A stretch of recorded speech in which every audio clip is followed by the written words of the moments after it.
Hello friends, இன்றைக்கி வந்து நம்ம டெஸ்ட்டு 6 ஃபிசிக்கல் ஜியாகிரஃபி வேர்ல்டோடது பார்க்க போகிறோம். நெக்ஸ்ட்டு டெஸ்ட் வந்து இந்தியாவோடது ஃபிசிக்கல் ஜியாகிரஃபி தனியாக பார்க்கலாம். ஓகே, இதோட ஜியாகிரஃபி பொறுத்த வரைக்கும் சோர்ஸஸ் என்னென்னு பார்த்தீங்கன்னா 6th to 10th NCERT வந்து பார்த்திங்கன்னா ஒரு நோட்ஸ் எடுத்து வச்சுக்கோங்க. புக்கை பார்த்து அதை வந்து உங்களுக்கு ஹெல்ப் ஆகும். ஏன்னா ரிப்பீட்டாக நம்ம புக்கே திரும்பி பார்த்துட்டு இருக்க தேவையில்லை, நிறையா விஷயம் அன்வான்டாக இருக்கும். ஸோ ஒன் டைம் நோட்ஸ் நமக்கு தேவையான எடுத்து வச்சுக்கோங்க 6th to 10th. அப்புறம் 11th 12th வந்து நோட்ஸ் எடுக்க வேண்டாம், ஏன்னா ஒவ்வொரு லைனுமே இம்பார்ட்டண்ட்டுங்கிற மாதிரி இருக்கும். ஸோ நோட்ஸ் எடுத்துகிட்டு இருக்க வேண்டாம். 11th and 12th ஜியாகிரஃபி வந்து மொத்தம் 4 புக் இருக்குல்ல, அது எல்லாத்தையுமே வந்து நீங்கள் அண்டர்லைன் பண்ணியோ இல்லை வந்து நீங்கள் மார்க் பண்ணியோ படிச்சுக்கலாம். ஓகேவா? ஸோ வந்து NCERT தவிர வேறு சோர்ஸஸ் வந்து ப்ரிலிம்ஸுக்கு சஃபிஷியன்ட் இல்லை.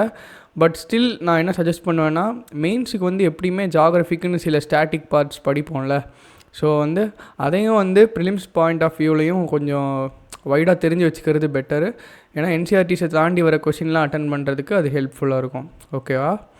ஓகே, இந்த வீடியோட எண்டில் வந்து நம்ம ஜியாகிரஃபிக்கு மெயின்ஸ் போர்ஷன்ஸ்க்கு என்னென்ன படிக்கணும் அப்படிங்கிறத நம்ம டிஸ்பிளே பண்ணுவோம். ஓகேவா? ஓகே, இந்த வீடியோவோட டிஸ்கிரிப்ஷனில் பார்த்தீங்கன்னா கொஷின் பேப்பர் அப்புறம் ஆன்சரோட லிங்க் இருக்கும், அதை நீங்கள் அட்டன் பண்ணுங்கள். அப்புறமா நம்ம சொல்யூஷன்ஸை வீடியோ பார்க்கும்போது ஆன்சர் கீயை சைடில் ரெஃபர் பண்ணிக்கோங்க. ஓகேவா?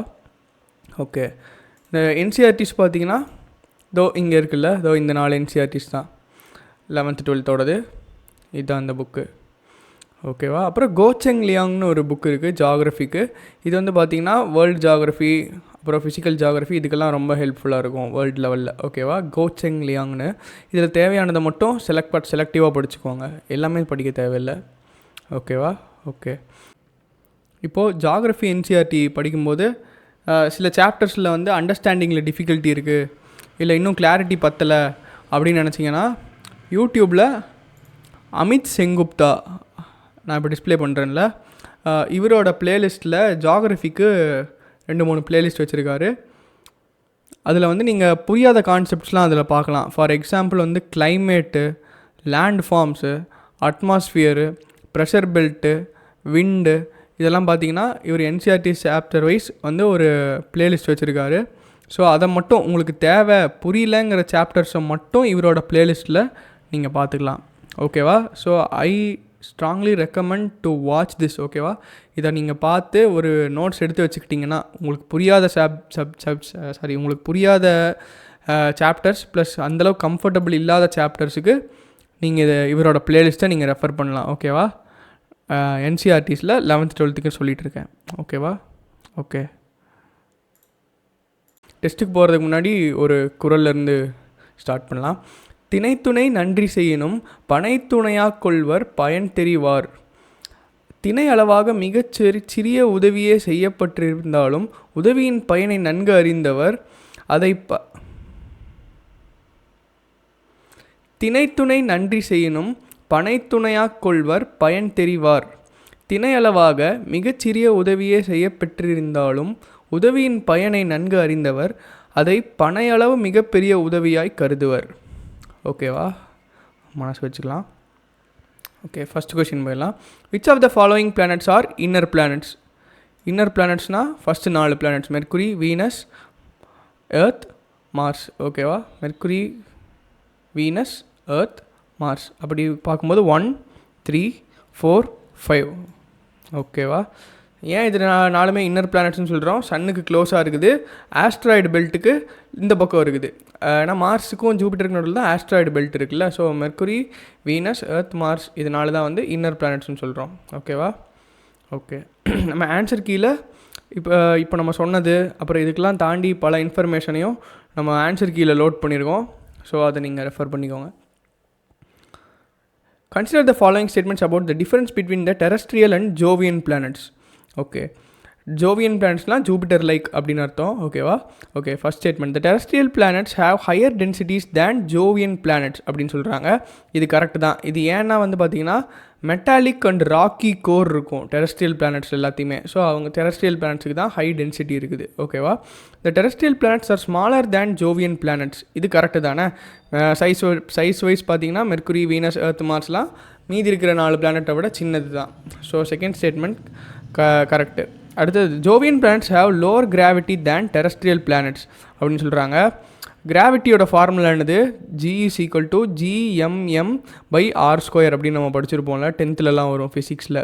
G is அப்போ அதாவது கிராவிடேஷனல் ஃபோர்ஸ் வந்து it is directly proportional to mass. இப்போ மாஸ்னு பார்த்தீங்கன்னா எது பெரிய பிளானட்ஸாக இருக்குது? ஜூபிட்டர், சாட்டர்ன் இதெல்லாம் ரொம்ப பெரிய பிளானட்டாக இருக்குல்ல. ஸோ வந்து அவங்களுக்கு தான் ஹையர் கிராவிட்டி இருக்கும். ஸோ வந்து அவங்க தேர்ட் ஸ்டேட்மெண்ட் வந்து அப்படியே உல்ட்டாவாக கொடுத்துருக்காங்க. ஓகேவா? ஹையர் கிராவிட்டி அவங்களுக்கு இருக்கும். Higher gravity. Terrestrial planets have higher டென்சிட்டின்னு கொடுத்துருக்காங்க. இதுக்கு காரணம் வந்து மெட்டாலிக் ராக்கி கோர். ஓகேவா? Okay, answer is 1 and 2. Third போயிடலாம். Consider the following statements about the moon. ஓகேவா? மூன் ரிலேட்டடாக நமக்கு இப்போ என்ன மிஷின் இருந்துச்சு? சந்திராயன் 2, 3, 4 இதெல்லாம் வரப்போதில்ல. 4 வரப்போகுது. சந்திராயன் 2, 3 இதெல்லாம் வந்து நீங்கள் தெரிஞ்சுக்கணும். இது வந்து ப்ரிலிம்ஸில் கேட்க வாய்ப்பு இருக்குது. Moon is the only natural satellite of the earth. இது கரெக்டு தானே? நேச்சுரல் சேட்டலைட்னா என்ன? ஏதாவது ஒரு பாடியை சுற்றி வரது தான் சேட்டலைட் அப்படின்னு சொல்லுவாங்க. நேச்சுரல் சேட்டலைட் எர்த்துக்கு என்ன இருக்குது? மூன் தான் வந்து பார்த்திங்கன்னா நேச்சுரலாகவே எர்த்தை ரிவால்வ் பண்ணி வருதில்ல, அது வந்து natural satellite of the earth. இது correct. The formation of the moon is an outcome of the giant impact called the big splat அப்படின்னு சொல்கிறாங்க. இது கரெக்டு தான்.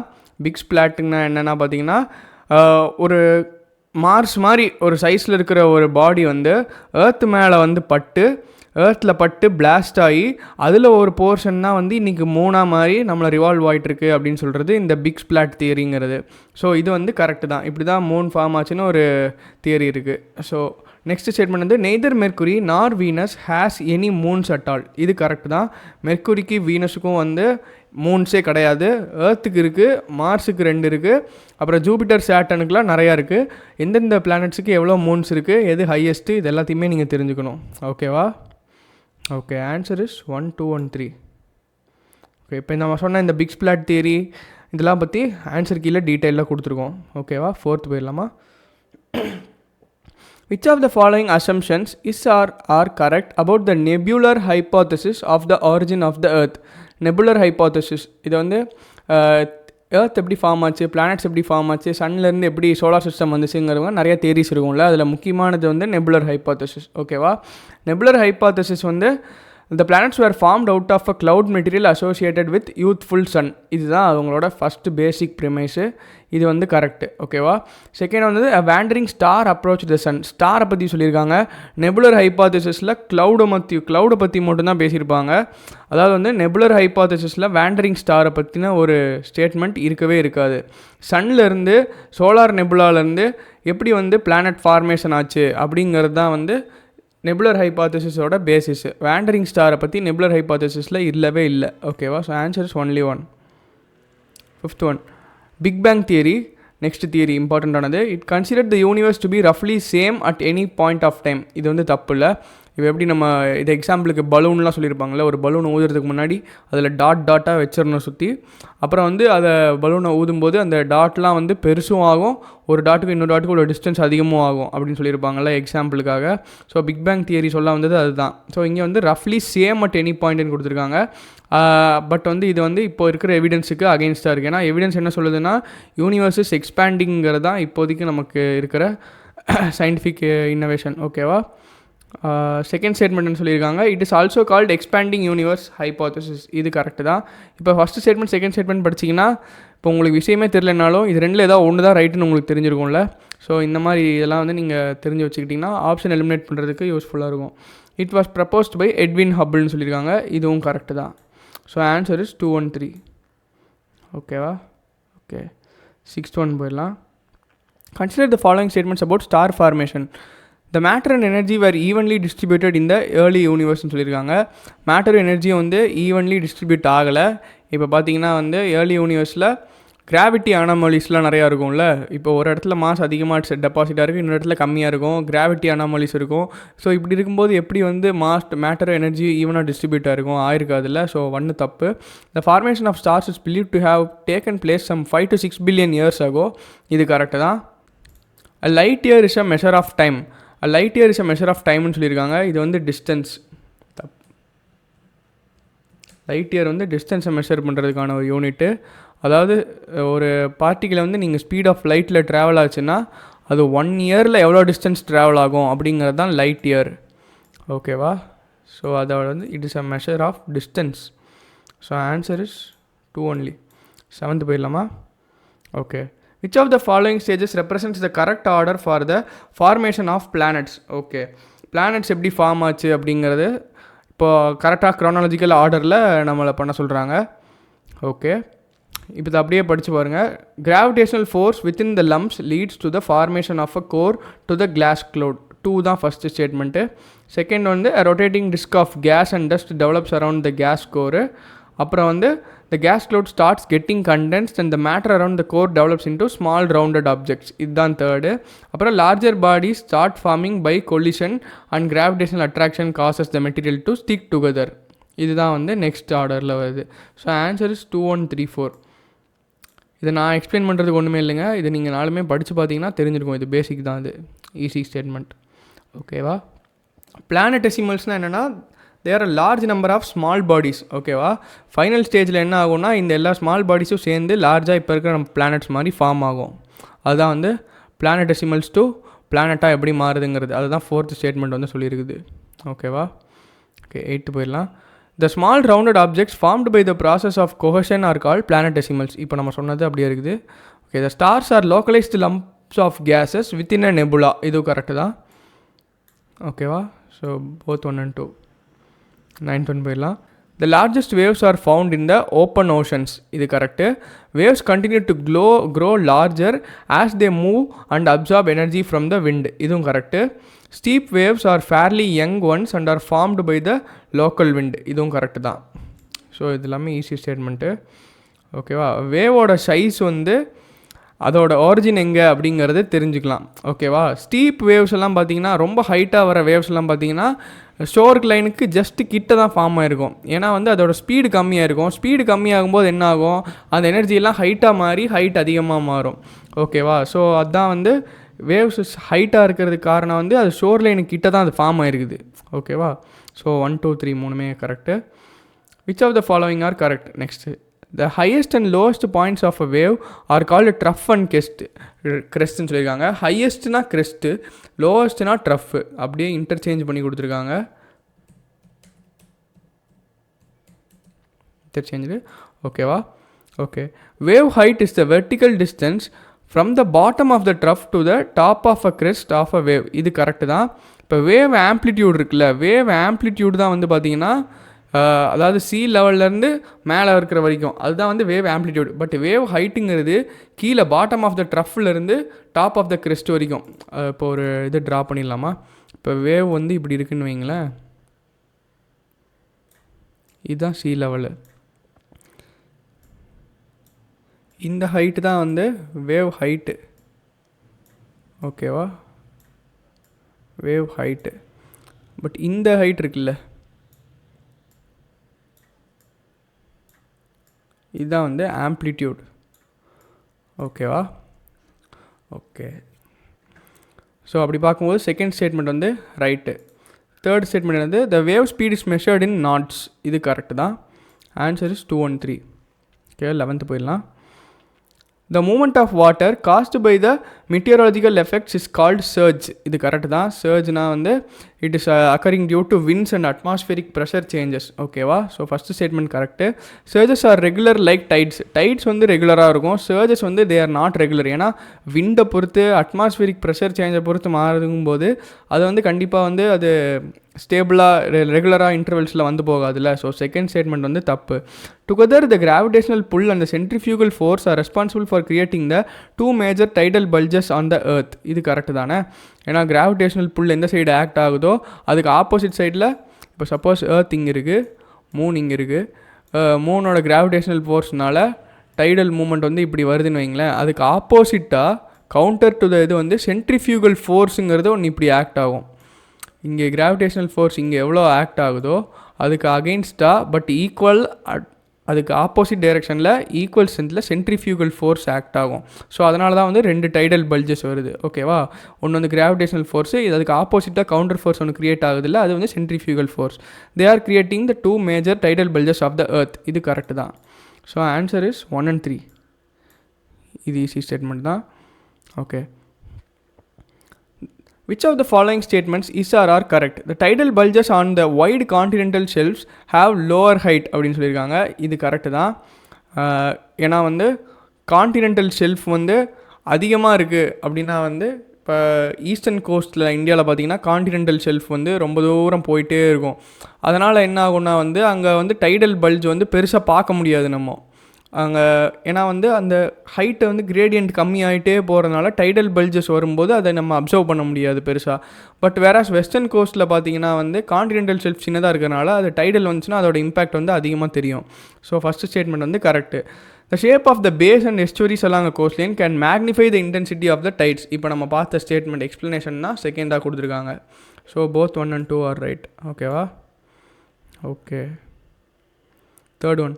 Normally there is a 7-day interval between 13th.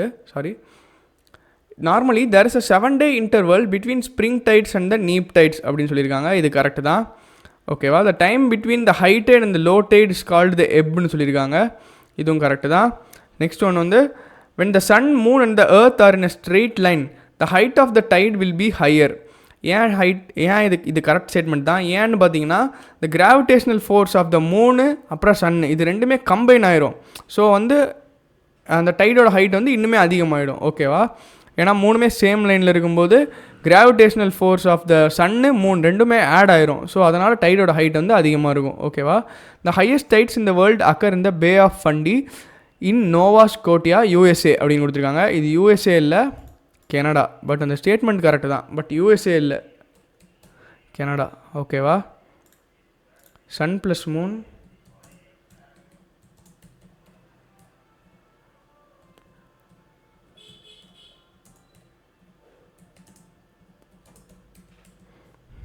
ஓகேவா? அதனால தான் height வந்து அதிகமாக இருக்குது. Time between the high tight and the low tight is called எப். இது கரெக்டு தான். ஏன்னா வந்து ஒரு ஹை டைடு இருக்குது, அந்த ஹை டைடுக்கும் நெக்ஸ்ட்டு ஒரு லோ டைடு வரப்போதில்ல, அந்த லோ டைடுக்கும் நடுவில் இருக்கிற டைம் தான் வந்து எப். ஹைலேருந்து லோ வந்துச்சுன்னா எப் அப்படி ஞாபகம் வச்சுக்கோங்க. இப்போ சப்போஸ் இதே கொஸ்டின் வந்து ஒரு லோ டைடுக்கும் இன்னொரு ஹை டைடுக்கும் உள்ள டைமிங் வந்து பார்த்திங்க அப்படி கேட்டிருந்தாங்கன்னா அதுக்கு பேர் ஃப்ளோ ஆர் ஃப்ளட் அப்படின்னு சொல்லணும். ஏன்னா ஹைலேருந்து லோ குறையாது இருக்குல்ல, அந்த குறையிற டைமுக்கு பேர் எப்பு. பட் வந்து லோ டைட்லேருந்து ஹையாக மாறுற டைம் இருக்குல்ல, அந்த டைம் இன்டர்வலுக்கு பேர் வந்து ஃப்ளோ ஆர் ஃப்ளட்டுன்னு சொல்லுவாங்க. ஓகேவா?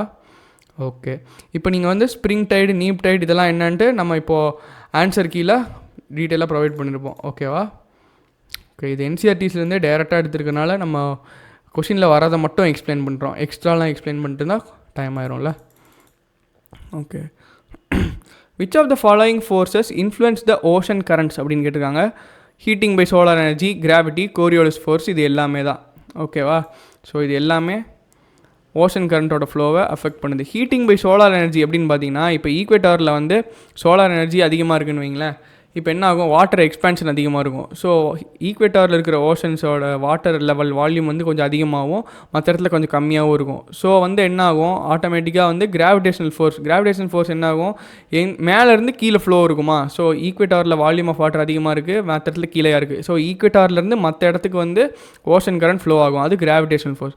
கோரியாலிஸ் ஃபோர்ஸ் எப்படி அஃபெக்ட் ஆகுதுன்னு பார்த்தீங்கன்னா, கோரியாலிஸ் ஃபோர்ஸ்னால் என்ன, எர்த் ரொட்டேஷனால் வர்ற ஃபோர்ஸு. இந்த ஃபோர்ஸ் பார்த்தீங்கன்னா ஈக்வேட்டாருக்கு மேலே நார்தன் ஹெமிஸ்பியரில் இட் ஆக்ட்ஸ் டுவர்ட்ஸ் ரைட்வர்ட்ஸ், விண்டையும் வாட்டரையும் ரைட்டில் டெஃப்ளெக்ட் பண்ணும். பட் வந்து சதர்ன் ஹெமிஸ்பியரில் இட் டெஃப்ளெக்ட்ஸ் டுவர்ட்ஸ் லெஃப்ட். ஓகேவா? ஸோ ஓஷன் கரண்டோட மூமெண்ட்டில் நீங்கள் இந்த ஆரோ மார்க்லாம் வந்து நோட் பண்ணிங்கன்னா தெரியும். நார்தன் ஹெமிஸ்பியரில் ரைட் சைட்லேயும் சதர்ன் ஹெமிஸ்பியர்லேயும் லெஃப்ட் சைட்லேயும் டில்ட் பண்ணும். ஓகேவா? அதுதான் கோரியாலிஸ் ஃபோர்ஸ். ஸோ இது மட்டும் இல்லாமல் இன்னொரு ஃபேக்டர் அது என்னென்னா விண்டுமே வந்து ஓஷன் கரண்ட்டை அஃபெக்ட் பண்ணும். ஓகேவா? ஃபார் எக்ஸாம்பிள் வெஸ்டர்லிஸ்லாம் வருதுன்னா அதெல்லாம் வந்து ஓஷன் கரண்ட்ஸை இம்பேக்ட் பண்ணும் கண்டிப்பாக. ஓகேவா? ஸோ 15th போயிடலாம். West coast of the continents in the middle and higher latitudes are bordered by cold waters அப்படின்னு சொல்லியிருக்காங்க. ஸோ இது வந்து அப்படியே உல்ட்டாவாக இருக்குது. வெஸ்ட் கோஸ்ட்டில் லோ லேட்டிடியூட்ஸில் கோல்டு வாட்டர் கரண்ட்ஸ் இருக்கும். ஓகேவா? மிட் அண்ட் ஹை லேட்டிடியூட்ஸில் பார்த்தீங்கன்னா வார்ம் கரண்ட்ஸ் இருக்கும். ஈஸ்ட் கோஸ்ட்டில் தான் வந்து லோ லேட்டிடியூடில் வார்ம் வாட்டர் கரண்ட்ஸை பார்க்க முடியும்.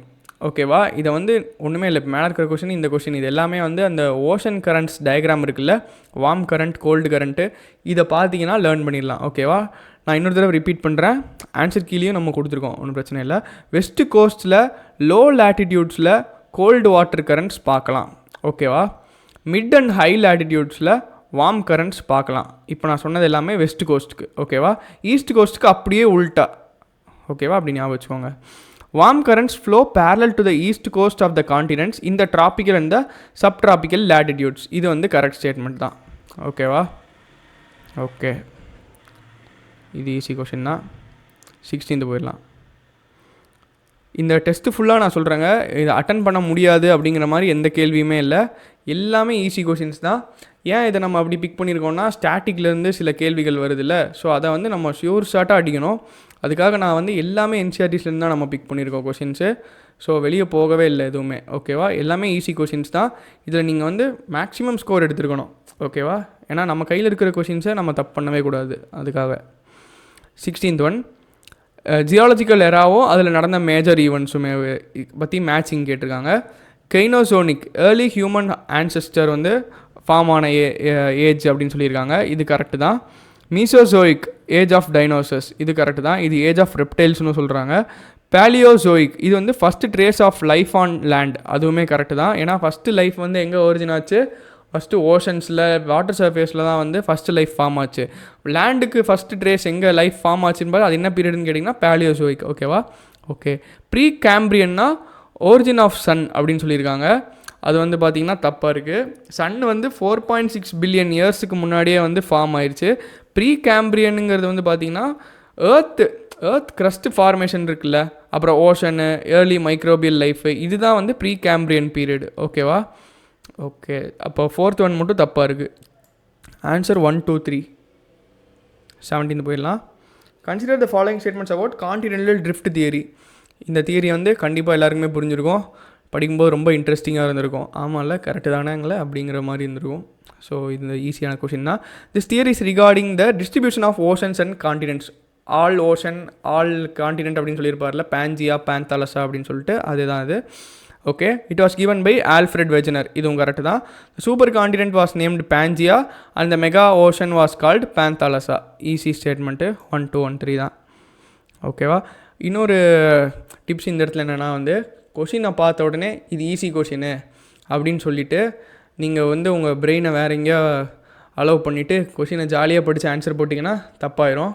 என்ன தான் ஈஸி கொஷினாக இருந்தாலும் கான்ஷியஸாக ஒவ்வொரு ஸ்டேட்மெண்ட்டையும் ஒவ்வொரு வேர்டையும் படிங்க, படித்து முடிச்சுட்டு ஆன்சர் எழுதுங்க, ஓகேவா. கொஷினை பார்த்தோடனே ஈஸியான கொஷின் சொல்லிட்டு குஷி ஆகிடக்கூடாது.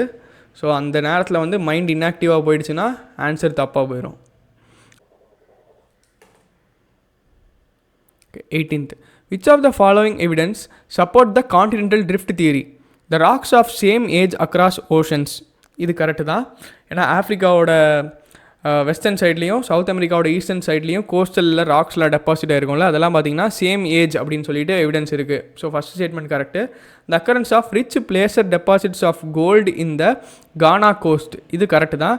ஏன்னா கானாவில் வந்து பார்த்திங்கன்னா கோல்டு பியரிங் ரூட்ஸ் எல்லாம் அங்கே இருக்குது, ஓகேவா. பட் வந்து பிரேசில், அதுக்கு அந்த பக்கம் இருக்குது, சவுத் அமெரிக்காவில் பிரேசிலில் பார்த்திங்கன்னா கோல்டு டெபாசிட்ஸ் இருக்குது. பட் அதுக்கான வெயின்ஸு ரூட்ஸ் எல்லாம் அங்கே இல்லவே இல்லை, சோர்ஸ் ராக் அங்கே இல்லவே இல்லை, ஆனால் கோல்டு டெபாசிட்ஸ் இருக்குது. ஸோ இது வந்து ஒரு எவிடன்ஸு இந்த தியரிக்கு அப்படின்னு சொல்கிறாங்க. ஸோ இது செகண்ட் ஸ்டேட்மெண்ட்டும் கரெக்டு தான். The jigsaw fit of Africa and South America, matching of கான்டினென்ட்ஸ்னு சொல்லுவாங்களே, இதை ரெண்டுத்தையும் வந்து மேப்பில் அப்படியே கிட்ட வச்சு பொருத்தி பார்த்தீங்கன்னா ரெண்டுமே வந்து சேமாக ஒரே பார்ட்டாக ஃபார்ம் ஆகுது அப்படின்னு சொல்கிறாங்க. ஸோ இது மூணுமே கரெக்டு தான். 19th போயிடலாம். Which of the following forces are responsible for drifting of the continents according to the continental drift theory. இந்த தியரியில் என்ன சொல்லியிருப்பாங்க வந்து பார்த்திங்கன்னா, எல்லாமே இந்த வேர்ல்டில் வந்து எப்படி இருந்துச்சு, எல்லாம் ஒரு பெரிய ஓஷன் இருந்துச்சு, அப்புறம் ஒரு பெரிய கான்டினென்ட் லேண்ட் மாஸ் இருந்துச்சு, அதுக்கப்புறம் தான் வந்து ஒன்று ஒவ்வொரு சைடு பிரிய ஆரம்பிச்சு இன்றைக்கி நம்ம பார்க்குற 7 கான்டினென்ட்ஸாக இருக்குது அப்படின்னு சொல்லியிருப்பாங்களே. ஸோ அந்த ஃபோர்ஸஸ், எந்த ஃபோர்ஸஸ் வந்து இந்த மாதிரி கான்டினென்ட் ட்ரிஃப்ட் ஆனதுக்கு காரணம் அப்படின்னு சொல்லிட்டு வெஜனர் என்ன சொல்லியிருப்பாருன்னு பார்த்திங்கன்னா, போல் ஃப்ளீயிங் ஃபோர்ஸ், அதுவும் டைடல் எனர்ஜி, இது ரெண்டும் தான் வந்து இது காரணம். when it is applied for long years it becomes more effective அப்படின்னு சொல்லியிருப்பார். கான்டினென்ட் ஓஷனை பிரிக்கிற அளவுக்கான ஃபோர்ஸ் வந்து இந்த ரெண்டு எனர்ஜிக்கு இருக்குது அப்படின்னு சொல்லி அவர் சொல்லியிருப்பார். இப்போ போலார் ஃப்ளீயிங் ஃபோர்ஸ் அப்படின்னு பார்த்தீங்கன்னா, இந்த ரொட்டேஷன் ஆஃப் ஏர்த்னால ஒரு ஃபோர்ஸ் இருக்குல்ல, ஸோ அது வந்து பார்த்திங்கன்னா இப்போ என்ன சொல்ல வராங்கன்னா, ஏர்த் வந்து பார்த்திங்கன்னா ஒரு பர்ஃபெக்ட் ஸ்பியர் கிடையாது, ஈக்குவேட்டார் கிட்ட ஒரு பல்ஜ் இருக்கும்ல, இந்த பல்ஜ் வந்து பார்த்திங்கன்னா இது ரொட்டேஷனால் நடக்குது. இதுதான் வந்து போல் ஃப்ளீயிங் ஃபோர்ஸ் அப்படின்னு சொல்கிறாரு. அப்புறம் இதுதான் வந்து காண்டினென்ட்ஸ் ட்ரிஃப்ட் ஆகிறதுக்கான ஒரு காரணமாக வந்து வெஜனர் வந்து கருதினார். ஓகேவா. செகண்ட் வந்து டைடல் எனர்ஜி. டைடல் ஃபோர்ஸ் வந்து பார்த்திங்கன்னா இந்த சன்னு மூணோட கிராவிடேஷனல் ஃபோர்ஸ் அட்ராக்ஷனால் நம்ம வேர்ல்டில் வந்து டைடல் பல்ஜு, அப்புறம் வந்து டைடல் கம்மி, வாட்டர் லெவல்ஸ் கம்மியாகிறது, இது ரெண்டுமே நம்ம அப்சர்வ் பண்ணுறோம்ல. இது ரெண்டு ஃபோர்ஸும் தான் வந்து கான்டினென்டல் ட்ரிஃப்டிங்க்கு முக்கியமான காரணம் அப்படின்னு சொல்லியிருப்பார். Okay. Residual heat of the earth, இது வந்து பார்த்திங்கன்னா இந்த ஆஸ்ட்ரோஸ்பியர்லேருந்து மேக்மா வந்து லீக் ஆகும்ல வெளியில். ஸோ இது வந்து பார்த்திங்கன்னா கன்வெக்ஷனல் கரண்ட் தியரி அப்படின்னு சொல்லி ஒன்று படிப்போம்ல. ஸோ அதுதான் வந்து residual heat of the earth, அந்த வேறு தியரி அது. ஸோ கான்டினென்டல் ட்ரிஃப்ட்னாலே pole fleeing force, tidal energy. ஓகேவா. ஓகே, 1 and 2 தான் ஆன்சரு. 20th போயிடலாம். Okay. Consider the following statements. The continental margins form the transition between the continental shores and the deep sea basins. இது correct தானுங்க. ஏன்னா பார்த்தீங்கன்னா continental shelf இருக்கும், அதுக்கப்புறம் வந்து ஒரு ட்ரென்ச் இருக்கும், ஓஷானிக் ட்ரென்ச் அப்படின்னு படிச்சிருப்போம்ல. ட்ரென்ச்னா ஒன்றும் இல்லை, கீழே போய் இப்போ ஒரு டிராயிங் போட்டுருவோமா, ரஃபாக போட்டுருவோம். இது கான்டினென்டலு, இது கான்டினென்ட்டு, இது கான்டினென்டல் ஷெல்ஃப் இருக்குது, இது அப்படியே போயிட்டே இருக்குது. இந்த இடத்துல திடீர்னு ஒரு ட்ரென்ச் வரும். ஓகேவா. இந்த ட்ரென்ச்சுக்கு அப்புறம் இங்கெல்லாம் இருக்குதோ, அதுக்கப்புறம் இங்கே மிட் ஓஷானிக் ரிட்ஜஸ் இதெல்லாம் இருக்கும்ல. ஸோ இந்த ஏரியாவுக்கு பேர் தான் அபிசல் பிளைன்ஸுங்கிறாங்க. இதை பற்றி தான் கொஷின் கேட்டிருக்காங்க. ஓகேவா. இந்த இடத்துல ஒரு வாஸ்ட் பிளைன்ஸ் இருக்கும். இங்கே இது ட்ரென்ச்சு, இதுதான் கான்டினென்டல் ஷெல்ஃபு ஸ்லோப்பு, இது வந்து கான்டினென்ட். ஓகேவா. இது ஓஷன் அப்படி ஞாபகம் வச்சுக்கோங்க. டயக்ராம் ரஃபாக இருக்குது, ஜஸ்ட் உங்கள் அண்டர்ஸ்டாண்டிங்காக தான். இதுதான் அபிசல் பிளைன்ஸு. இதை ஞாபகம் வச்சுட்டு இப்போ கொஷினை படிங்களேன். The continental margins form the transition between the continental shores and the deep sea basin. இதுதான் கான்டினென்டல் மார்ஜின்ஸு. அது வந்து பார்த்திங்கன்னா it's a transition between continental shores and deep C basin. இது கரெக்டு தானே. ஏன்னா மார்ஜின்னு வார்த்தை கொடுத்துருக்காங்க, அப்போ கண்டிப்பாக அது பார்டராக தான் இருக்கும்னு சொல்லிட்டு உங்களுக்கு தெரிஞ்சிருக்கும். The abyssal plains are extensive plains that lie between continental margins and mid oceanic ridges. Correct தானே. மிட் ஓஷானிக் ரிட்ஜஸ் இங்கே இருக்குது, மார்ஜின் இங்கே இருக்குது, இங்கே நடுவில் இருக்கிறது பிளைன்ஸு. ஓகேவா. The abyssal plains are the areas where the continental sediments that move beyond the margins get deposited. இந்த இடத்துல பிளைன்ஸ் இருக்குதுன்னு பார்த்தீங்கன்னா, பிளைன்ஸ்னால என்ன, சம் டெபாசிஷனல் ஆக்டிவிட்டி இருக்குது. இப்போ கான்டினென்ட்டில் ரிவர்ஸ்லாம் ஃப்ளோ ஆகுதுன்னு வைங்களேன். இங்கே ரிவர்ஸ்லாம் ஃப்ளோ ஆகுது, இங்கே வந்து டெபாசிட் ஆகும், இங்கே வந்து டெபாசிட் ஆகும். பட் ஓவர் த டைம் என்ன ஆகும், அதை தாண்டி இன்னும் இங்கேயும் போய் டெபாசிட் ஆகும்ல. இப்படி ஃபார்ம் ஆனது தான் வந்து அபிசல் பிளைன்ஸ். ஓகேவா. ஸோ இது கரெக்டு தான். Answer is 1, 2 and 3. ஈஸி தான். ஓகேவா. ஓகே. மிட் ஓஷானிக் ரிட்ஜஸ்னால் பார்த்தீங்கன்னா ஓஷனுக்கு நடுவில், இப்போ அட்லாண்டிக் ஓஷன்லாம் பார்த்தீங்கன்னா டாட்டாக வச்சுருப்பாங்கள்ல, நம்ம என்சிஆர்டிஸில் பார்த்துருப்போம்ல, அதான் மிட் ஓஷானிக் ரிட்ஜஸ்ஸு. இப்போ எப்படி நம்ம லேண்ட் ஃபார்ம்ஸில் வந்து இப்போ கான்டினென்ட்டில் எப்படி நமக்கு ரிவர் ஓடுது, பிளைன்ஸ் இருக்குது, மவுண்டன்ஸ் இருக்குது, பிளாட்டியூஸ் இருக்குது, இந்த மாதிரி பார்த்தீங்கன்னா ஓஷனுக்குலேயும் எல்லாமே இருக்கும். ஓஷன்லேயும் பிளைன்ஸ், அபிசல் பிளைன்ஸ் நம்ம பார்த்தோம்ல, அங்கே அது பிளைன்ஸ் இருக்கும், மவுண்டன்ஸ் இருக்கும், பிளாட்டியூஸ் இருக்கும், சி மவுண்ட்டு, சி கயாட்ஸ், இந்த மாதிரி நிறையா இருக்கும். எல்லா லேண்ட் ஃபார்ம்ஸும் ஓஷன் சர்ஃபேஸ்லேயுமே இருக்குது. ஸோ மிட் ஓஷானிக் ரிட்ஜஸ்ங்கிறது இப்போ எப்படி நம்ம இந்தியாவில் இப்போது ஹிமாலயாஸ் தான் லார்ஜஸ்ட் மவுண்டன்ஸ், அப்படி மவுண்டன் ரேஞ்சஸ்லாம் சொல்கிறோம்ல, அந்த மாதிரி பார்த்தீங்கன்னா மிட் ஓஷானிக் ரிட்ஜஸ் தான் வந்து உண்மையிலே ஹிமாலயாஸ்லாம் விட பெருசாக இருக்கிறது வந்து மிட் ஓஷானிக் ரிட்ஜஸ் தான். என்ன, அது சர்ஃபேஸுக்கு அடியில் இருக்குது, இது வந்து சர்ஃபேஸுக்கு மேலே இருக்குது, அது ஒன்று தான். பட் இதுதான் வந்து உண்மையிலே லார்ஜஸ்டான மவுண்டன் சிஸ்டம்ஸ். ஓகேவா. They form an interconnected chain of mountain system within the ocean. Correct. These are characterised by central rift system at the crest, a fractional plateau and the flank zone all along its length. இது correct தான். ஏன்னா வந்து பார்த்திங்கன்னா ஒரு rift system சென்ட்ரலில் இருக்கிறதுனால தான் அதுலேருந்து volcanic activity அதிகமாக இருக்குது. ஓகேவா. மிட் ஓஷானிக் ரிட்ஜஸ் தான் ஹாட்ஸ்பாட் ஆஃப் வல்கானிக் ஆக்டிவிட்டின்னு போட்டிருப்பாங்கள்ல. So only it has more volcanic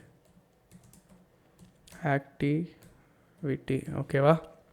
so இது correct. Rift system at the crest is the zone of intense cyclonic ஆக்டிவிட்டின்னு கொடுத்துருக்காங்க. பார்த்தீங்கன்னா சைக்ளோனிக்லாம் கிடையாது, வல்கானிக்.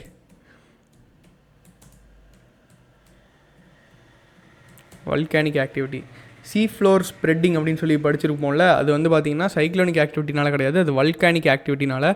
மிட் ஓஷானிக் ரிட்ஜஸ்லேருந்து பார்த்திங்கன்னா இப்போ சப்போஸ் ஒரு டயக்ராமை போட்டுருவோம். மிட் ஓஷானிக் ரிட்ஜஸ் இங்கே இருக்குன்னா, இங்கேருந்து வால்கானிக் ஆக்டிவிட்டி இங்கே நடக்குதுன்னு வைங்களேன். இந்த பக்கம் இந்த பக்கம் இந்த பக்கம் இந்த பக்கம் இந்த பக்கம் இந்த பக்கம்னு பார்த்தீங்கன்னா டெபாசிட் ஆகிட்டே இருக்கும்ல மேக்மா லாவா ஃப்ளோனால.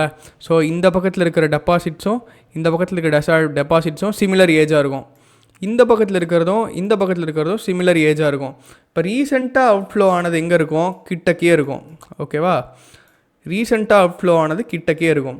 கொஞ்சம் வருஷம் ஆயிடுச்சு அவுட்ஃப்ளோ ஆகினா அது கொஞ்சம் தூரமாக போகும்ல, ஏன்னா இப்போ வழியிறது தானே கிட்டக்கே இருக்கும். ஸோ இது வந்து ஒரு கான்செப்ட், இதை பேஸ் பண்ணி கூட கொஸ்டின் வரும். ஓகேவா? Okay, answer is 1 and 2. Sorry, பார்த்திங்கன்னா இங்கே சைக்ளோனிக்னு கொடுத்துருக்காங்க, இது வல்கானிக் ஆக்டிவிட்டி. எர்த்குவேக் இது வந்து ரொம்ப இம்பார்ட்டண்ட்டான கொஷின். வல்கனோ வருது இல்லைனா எர்த்குவேக் வருது, இந்த மாதிரி கொஷின்ஸ் வந்து வந்துகிட்டே இருக்குது, பார்த்துக்கோங்க. The foci of the earthquake in areas of mid oceanic ridges are at shallow depth அப்படின்னு சொல்லியிருக்காங்க.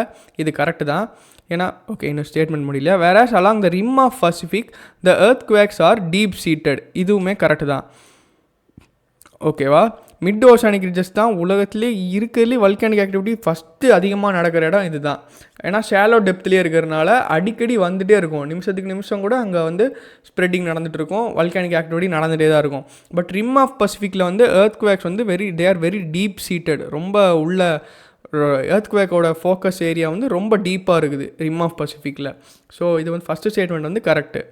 Alpine Himalayan belt is devoid of earthquakes and volcanoes. Devoid ஆஃப்னா இந்த பெல்ட்டில் வந்து எர்த்குவேக்கும் வல்கனோவும் நடக்கவே நடக்காது அப்படின்னு சொல்லியிருக்காங்க.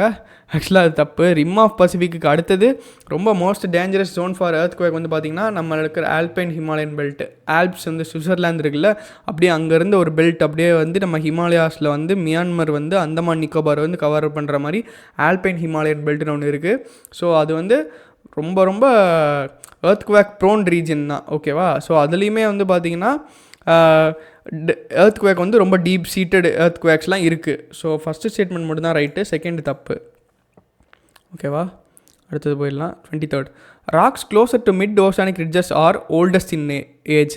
இப்போ நம்ம பார்த்தோம்ல, இதில் கிட்டக்கே வழிஞ்சது வந்து பார்த்திங்கன்னா ரீசெண்டாக வழிஞ்சது, இங்கே தூரம் தள்ளி இருக்கிறது வந்து கொஞ்சம் வருஷம் முன்னாடி வழிஞ்சது. ஓகேவா? ஸோ அப்படி தான் வழியும்ல ஒரு இதுலேருந்து.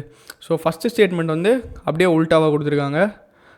த ஓஷன் கிரஸ்ட் ராக்ஸ் ஆர் எங்கர் தேன் கான்டினென்டல் ராக்ஸ், இது வந்து கரெக்டு. ஏன்னா வந்து பார்த்திங்கன்னா ஓஷனில் வந்து நம்ம சொன்னோம்ல வல்கானிக் ஆக்டிவிட்டி அதிகமாக நடக்குது மிட் ஓஷானிக் ரிட்ஜஸில், அதுலேருந்து வெளியே வர மேக்மா லாவா ஃப்ளோலாம் பார்த்திங்கன்னா புதுசாக கிரஸ்ட்டை உருவாகிட்டே இருக்குது. So they are more younger than continental rocks, இது வந்து correct. The sediments on the ocean floor are thinner than the sediments of the continents, இதுவுமே கரெக்டு தான். Option is B 2 and 3. ஓகேவா? Okay,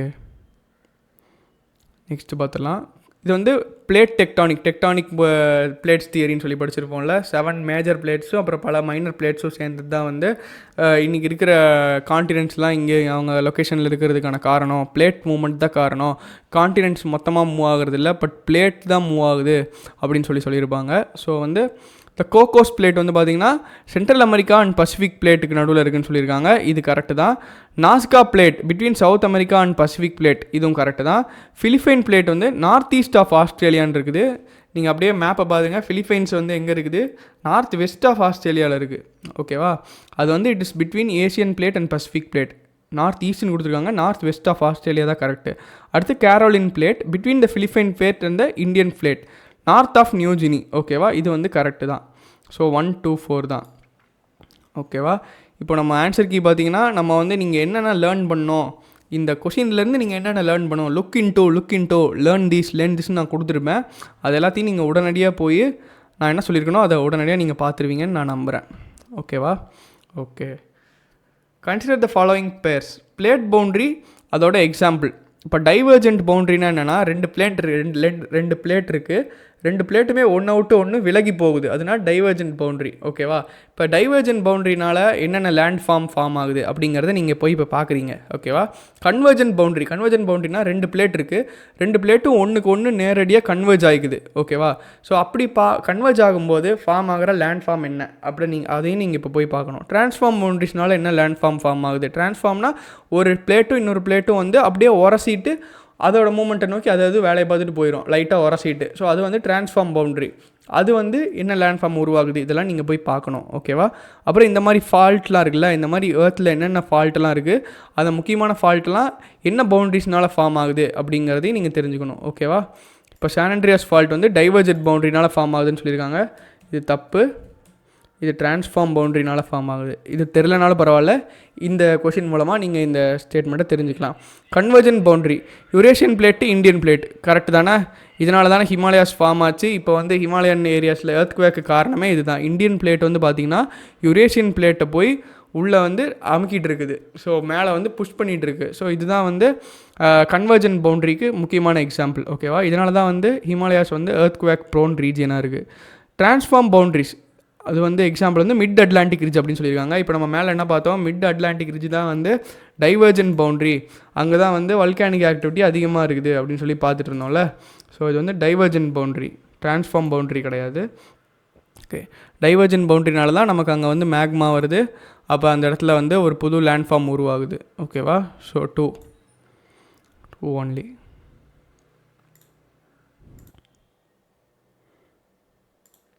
okay, 26. த சப்டக்ஷன் ஜோன்னா என்னது? Convergent plate பவுண்டரியில் நடக்கும்ல. ஒரு plate வந்து இன்னொரு பிளேட்டுக்கு மேலே போகும், ஒரு பிளேட் வந்து சப்சைட் ஆயிரும், இன்னொரு பிளேட் வந்து அதுக்கு மேலே போகும். அதுதான் சப்டக்ஷன் ஜோனுங்கிறது. The subduction zone along the Himalayas formed the northern plate boundary in the form of continent. இதுதான் கரெக்டு. ஸோ வந்து ஃபஸ்ட்டு ஸ்டேட்மெண்ட் வந்து correct. Subduction zone along the Himalayas formed the northern plate boundary in the form of continent. ஓகேவா? இது correct.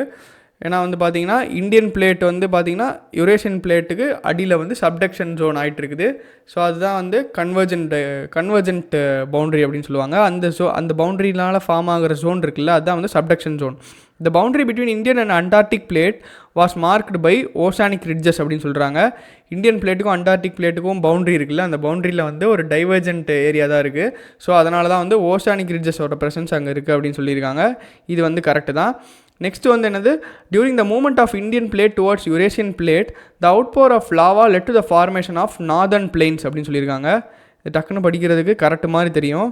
But வந்து அவுட்போரிங் of லாவானால் form ஆனது வந்து northern plains கிடையாது, Deccan traps. ஓகேவா? ஸோ டெக்கான் ட்ராப்ஸ் தான் வந்து இந்தியாவிலே most stable in terms of earthquake ப்ரோன்னஸில் பார்த்திங்கன்னா ரொம்ப ஸ்டேபிளாக இருக்கிறது வந்து டெக்கான் ட்ராப்ஸ் தான். ஓகேவா? Okay, answer is 1 and 2. Okay, which of the following are not major plates? Okay, நாட்னு கொடுத்துருக்காங்க. North America, Africa, Pacific, Antarctic, இது எல்லாமே வந்து மேஜர் பிளேட்ஸ் தான். அரேபியன் பிளேட் மட்டும்தான் மைனர் பிளேட். ஓகேவா? இப்போ நீங்கள் என்ன பண்ணணும், மேஜர் பிளேட்ஸ் 7 என்னங்கிறத மனப்பாடம் பண்ணிடணும். மீதி இருக்கிற பிளேட்ஸ்லாம் எங்கே இருக்குது அப்படின்னு மேப்லையும் பார்த்து வச்சுக்கணும். முக்கியமான மைனர் பிளேட்ஸை ஞாபகமாக வச்சுக்கணும். ஓகேவா? Okay, 28. The basic source of all minerals is the hot magma in the interior of the earth. Correct தானே? அங்கேருந்து தான் நம்ம பார்க்குற எல்லா நிறையா லேர்ன் ஃபார்ம்ஸ் வந்து ஃபார்ம் ஆகிருக்கு. ரொம்ப சோர்ஸ் ஆஃப் ஆல் மினரல்ஸுமே பார்த்திங்கன்னா ஏர்த்துக்கு அடியிலேருந்து வர்ற ஹாட் மேக்மாலேருந்து தான் இருக்குது. இது கரெக்டு தான். Feldspar and quartz R the most common minerals found in the rocks. இது கரெக்டு தான். இப்போ நீங்கள் என்ன பண்ணோம், ஃபெல்ஸ்பார் ஓகே என்சிஆர்டியில் வந்து பர்சன்டேஜ் கொடுத்துருப்பாங்க. குவாட்ஸ் வந்து எவ்வளோ பர்சன்டேஜ் இருக்குது எர்த் கிரஸ்ட்டில், ஃபெல்ஸ்பார் எவ்வளோ பர்சன்டேஜ் இருக்குது அப்படின்னு கொடுத்துருப்பாங்க. இப்போ வந்து புது சர்வேலாம் எடுத்திருப்பாங்களா, அந்த சர்வேஸில் ஃபெல்ஸ்பார் என்ன மாதிரி பர்சன்டேஜ் இருக்குது, குவாட்ஸ் என்ன மாதிரி பர்சன்டேஜ் இருக்குது அப்படிங்கிறத நீங்கள் இப்போ பார்த்துக்கணும். ஸோ 2 கரெக்ட் தான். Minerals composed of 2 or more elements only. பாருங்கள், 2 or more எலிமெண்ட்ஸ் சேர்ந்தது ஒன்லி தான் வந்து மினரல் அப்படின்னு சொல்லியிருக்காங்க. ஏன் சிங்கிள் எலிமெண்ட்லாம் வந்து மினரலாக இருக்கக்கூடாதா? பார்த்திங்கன்னா சல்ஃபர், காப்பர் இதெல்லாம் வந்து சிங்கிள் எலிமெண்ட் தான், but they are also minerals இல்லை. ஸோ தேர்ட் ஸ்டேட்மெண்ட் தப்பு. 1 and 2 தான் கரெக்டு. 29 போயிடலாமா? ஓகே, 3 டைப் ஆஃப் ராக்ஸ் படிச்சிருப்பீங்கள. இப்போ என்னது, igneous rock, sedimentary rock, metamorphic rock. இந்த மூணுமே எப்படி ட்ரான்ஸ்ஃபார்ம் ஆகுது? இக்னியஸ் ராக் வந்து எப்படி செடிமெண்ட்ரியாக மாறுது, எப்படி மெட்டமார்ஃபிக்காக மாறுது, மெட்டமார்ஃபிக் எப்படி ஓவர் த டைம் திரும்பி வந்து ஏர்த்துக்குள்ளே போய் மறுபடியும் இக்னியஸ் ராக் ஃபார்ம் ஆக ஒரு மேக்மாவாக மாறுது. இது எல்லாமே பார்த்துருப்போம்ல. ஸோ அது பேஸ் பண்ணி தான் கொஷின்.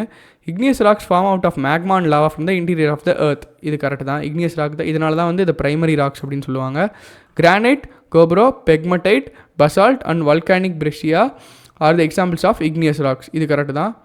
ஒவ்வொரு இக்னியஸ் ராக்ஸ்லையும் பார்த்திங்கன்னா ஐடின்னு முடிகிறதுலாம் வந்து கிட்டத்தட்ட இக்னியஸ் ராக்ஸ் மாதிரி வருது. மெட்டமார்ஃபிக் ராக்ஸ்லேயும் இருக்குது, but still you should learn the nuances because வந்து இந்த மாதிரி ஈஸியாக மறக்கக்கூடியது, ஈஸியாக கன்ஃபியூஸ் ஆகிற இடத்துலேருந்து கேள்விகள் வருது அடிக்கடி. ஓகேவா? Igneous rocks R classified based on texture. இது கரெக்டு தான். ஏன்னா வந்து இப்போ வந்து சர்ஃபேஸில் கூல் ஆச்சுன்னா அதுக்கு வேறு டெக்ஸ்சர் இருக்கும், வேறு பேர். இப்போ க்ரஸ்ட்டுக்குள்ளேயே கூல் ஆகிடுச்சு, சாலிடிஃபை ஆகிடுச்சு அப்படின்னா வந்து அதுக்கு வேறு பேர் இருக்கும். ஸோ வந்து igneous rocks R classified based on texture. இது வந்து கரெக்டு தான். ஓகேவா? ஓகே, 30th போயிடலாம். In many of the sedimentary rocks, the layers of deposits retain their characteristic even after lithification. Okay, இது கரெக்டு தான். சாண்ட்ஸ்டோன், லைம்ஸ்டோன், ஷேல் அண்ட் நெய்சாய்டு are the examples of sedimentary rocks. இது வந்து sandstone correct, limestone correct, ஷேலும் வந்து sedimentary தான். நெய்சாய்டு வந்து பார்த்திங்கன்னா மெட்டமார்ஃபிக் ராக். ஓகேவா? இது வந்து மெட்டமார்ஃபிக், நோட் பண்ணிக்கோங்க. இப்போ வந்து செடிமெண்ட்ரி ராக்ஸ், இப்போ ஃபஸ்ட்டு ஸ்டேட்மெண்ட் பார்ப்போம். லித்திஃபிகேஷன்லேருந்து பார்த்தீங்கன்னா இப்போ செடிமெண்ட்ரி ராக்ஸ் வந்து இப்போ வேறு செடிமெண்ட்ஸு வேறு எங்கேருந்துலாமோ டெபாசிட் ஆகி ஃபார்ம் ஆகுது செடிமெண்ட்ரி ராக்கு. இப்போ ஒவ்வொரு ராக்லேயும் பார்த்திங்கன்னா ஏகப்பட்ட மினரல்ஸ் இருக்கும், நிறையா இது இருக்கும். அது எல்லாமே சேர்ந்து ஒரு லாக்காக மாறினாலுமே வந்து அதுக்குன்னு ஒரு கேரக்டரிஸ்டிக்ஸ் தனியாக யூனிக்காக ஃபார்ம் ஆனாலுமே பட் ஸ்டில் அதோட லேயர்ஸ் வந்து அதோட கேரக்டரிஸ்டிக்ஸை வந்து தே ரீடைன் இட் அப்படின்னு சொல்கிறாங்க. இது கரெக்டு தான். So answer is only one. ஓகேவா? ஒவ்வொரு இதுக்குமே வந்து எக்ஸாம்பிள் என்னென்ன தெரிஞ்சு வச்சுக்கோங்க. இக்னியஸ் ராக் எக்ஸாம்பிள், செடிமெண்ட்ரி, அப்புறம் எல்லாமே வந்து நீங்கள் தெரிஞ்சுக்கணும். ஓகேவா? ஓகே, இப்போ நம்ம லித்திஃபிகேஷன் சொன்ன ப்ராசஸ் இது எல்லாமே நம்ம ஆன்சர் கீழே டீட்டெயிலாக கொடுத்துருக்கோம். 31 போயிடலாம். Which of the following rocks are metamorphic rocks? Okay, granite, marble, quartzite, shale. இது ஃபஸ்ட்டு 3மே வந்து பார்த்திங்கன்னா மெட்டமார்ஃபிக் தான். இப்போ ஷேல் வந்து பார்த்திங்கன்னா வந்து செடிமெண்ட்ரியில் போயிடும். ஏன்னா நம்ம ஷேல் கேஸ் எடுக்கிறோம்ல, இப்போ கேஸ் எடுக்கிறோம், பெட்ரோல் எடுக்கிறோம், ஆயில், கோல் இது எல்லாமே எடுக்கிறோம்ல, இது எல்லாமே ரிலேட்டட் டு செடிமெண்ட்ரி ராக்ஸ். ஏன்னா ஃபாசில்ஸு, டெபாசிட்ஸு இது எல்லாமே பார்த்திங்கன்னா செடிமெண்ட்ரி அசோசியேட்டட். ஸோ அந்த பேசிஸில் திங்க் பண்ணியிருந்தீங்கன்னா 1 2 3 தான் ஆன்சர். ஈஸி தான் அது. ஓகேவா? 32 போயிடலாமா? Igneous rocks are primary rocks, நம்ம அப்போயே சொல்லியிருந்தோம். இது correct. Igneous rocks can be change into metamorphic rocks. Rock சைக்கிள்னு இப்போ என்சிஆர்டியில் இருக்குல்ல, ராக் சைக்கிள், அதாவது ஒரு ராக் எப்படி இன்னொரு ராக்காக மாறுது அப்படின்னு சொல்லி சைக்கிள். அது வந்து igneous rocks can be change into metamorphic. இந்த இடத்துல செடிமெண்ட்ரின்னு கொடுத்துருந்தாலும் கரெக்டு தான். இந்த இடத்துல மெட்டமார்ஃபிக் கொடுத்து இந்த இடத்துல இக்னியஸ் கொடுத்துருந்தாலும் கரெக்டு தான். எது எப்படி கொடுத்தாலும் கரெக்டு தான். The fragments derived out of igneous and metamorphic rocks form into sedimentary rocks. Correct தானே? செடிமெண்ட்ரி ராக்ஸ் எப்படி ஃபார்ம் ஆகுது? வேறு எங்கேயோ ஒரு ராக்கோ சாயிலோ ஏதோ இருக்குது, ஒரு வாட்டர் ஃப்ளோனால் ஒரு ப்ரெசிபிடேஷன்னாலேயோ வந்து லீச் ஆகிட்டு இன்னொரு இடத்துல போய் டெபாசிட் ஆகி செடிமெண்ட்ஸ்லாம் எந்த இடத்துல டெபாசிட் ஆகி ஃபார்ம் ஆகிற ராக்ஸ் பேர் செடிமெண்ட்ரி ராக்ஸ். ஸோ வந்து பார்த்திங்கன்னா இது கரெக்ட் ஸ்டேட்மெண்ட் தான். 1 2 3 ஈஸி தான்.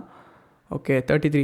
Which of the following are endogenic geomorphic processes? Geomorphic ப்ராசஸ்னால் லேண்ட் வந்து அஃபெக்ட் பண்ணுற, லேண்ட் ஃபார்மேஷனை வந்து அஃபெக்ட் பண்ணக்கூடிய ப்ராசஸ் தான் ஜியோமார்ஃபிக் ப்ராசஸ்ன்னு சொல்கிறாங்க. எண்டோஜெனிக்னா வந்து வித்தின் த எர்த்லேருந்து வர ஃபோர்ஸ்னால லேண்ட் ஃபார்ம் எப்படி அஃபெக்ட் ஆகுறது அப்படிங்கிறது கேள்வியாக இருக்குது. ஓகே, வல்கானிசம் எண்டோஜெனிக்கா? கரெக்டு வருது. மாஸ் வேஸ்டிங்னா என்ன? இப்போ மேலேருந்து ஒரு பெரிய ராக் வந்து கீழே விழுந்துருச்சு, மாஸ் வேஸ்டிங் அப்படின்னு பார்த்தீங்கன்னா அது வந்து வித்தின் த எர்த் கிடையாது, அது வந்து அவுட் சைட் த எர்த், நம்ம கண்ணால் பார்க்குற விசிபிள் சேஞ்ச். மாஸ் வேஸ்டிங் அது வந்து எண்டோஜெனிக் கிடையாது, எக்ஸோஜெனிக். டெபாசிஷன்னா என்ன? ஒரு இடத்துலேருந்து அடிச்சுட்டு போய் இன்னொரு இடத்துல வந்து டெபாசிட் ஆகுது இல்லை, ஸோ அது வந்து exogenic forces. It is happening due to wind. Mass வேஸ்டிங்கிறது it is happening due to gravity. இதெல்லாம் வந்து வித்தின் த எர்த் ஃபோர்ஸ் கிடையாது, it is external to earth. ஓகேவா? வெதரிங்னு பார்த்தீங்கன்னா வந்து வித்தின் த எர்த் கிடையாது, இது வந்து outside the earth due to erosion factors like water, wind, அதனால் நடக்கிறதெல்லாம் வந்து வெதரிங். ஸோ எண்டோஜெனிக் ஜியோமார்ஃபிக் ப்ராசஸில் வல்கானிசம் மட்டும்தான் வரும். ஸோ இந்த இடத்துல எண்டோஜெனிக் ஜியோமார்ஃபிக் ப்ராசஸில் என்னென்ன வருது, எக்ஸோஜெனிக்கில் என்னென்ன வருது, depositional agent, erosional agent, weathering agent, இது எல்லாமே படிச்சுக்கணும் நீங்கள். ஓகேவா? 34 போயிடலாம். Okay, which of the following processes is are gradational process are processes? கிரடேஷனல்னால் என்னென்னு பார்த்தீங்கன்னா ஃபஸ்ட்டு தெரிஞ்சுக்க வேண்டியது it is a exogenic force. ஓகேவா? எக்ஸோஜெனிக் வெளியில் தெரிகிறது. And it is not only degradational but it is also includes aggradational process. ஓகேவா? அக்ரடேஷனல்னா பில்டிங் அப் ஃபோர்ஸஸ். ஓகேவா? டீக்ரடேஷனல்னா வியரிங் டவுன் ப்ராசஸ். ரெண்டுமே சேர்ந்தது தான் கிரடேஷனல் ப்ராசஸ்ஸு. பட் என்ன ஞாபகம் வச்சுக்கணும்னா ரெண்டுமே எக்ஸோஜெனிக் ப்ராசஸ். ஓகேவா? ஸோ இப்போ ஆன்சரை பார்ப்போம். டெபோசிஷன் இதுவுமே கரெக்டு தானே? நான் சொன்ன எக்ஸோஜெனிக்லேயும் வருது.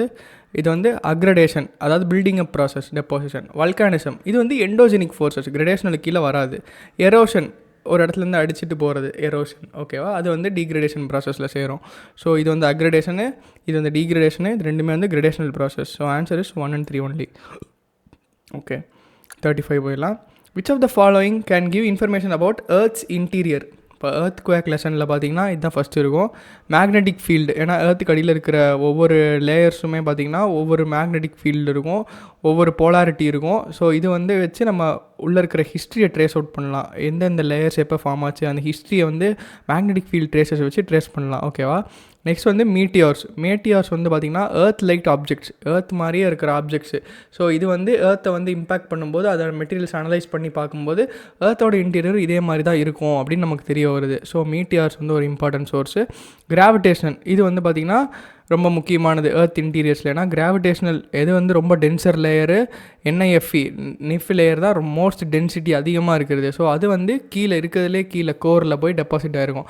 அதுக்கு அடுத்தது வந்து பார்த்திங்கன்னா மேண்டில், அதுக்கு அடுத்தது க்ரஸ்ட்டு. ஸோ இதெல்லாமே கிராவிடேஷனல் ஃபீல்டு, வெயிட்டான ஆப்ஜெக்ட் கீழே அதிகம் இருக்கிறதே ரொம்ப கீழே இருக்கும். ஸோ கிராவிடேஷன் இது மூணுமே வச்சு தான் வந்து எர்த்தோட இன்டீரியரை நம்ம அனலைஸ் பண்ணுறோம். So answer is 1 2 1 3.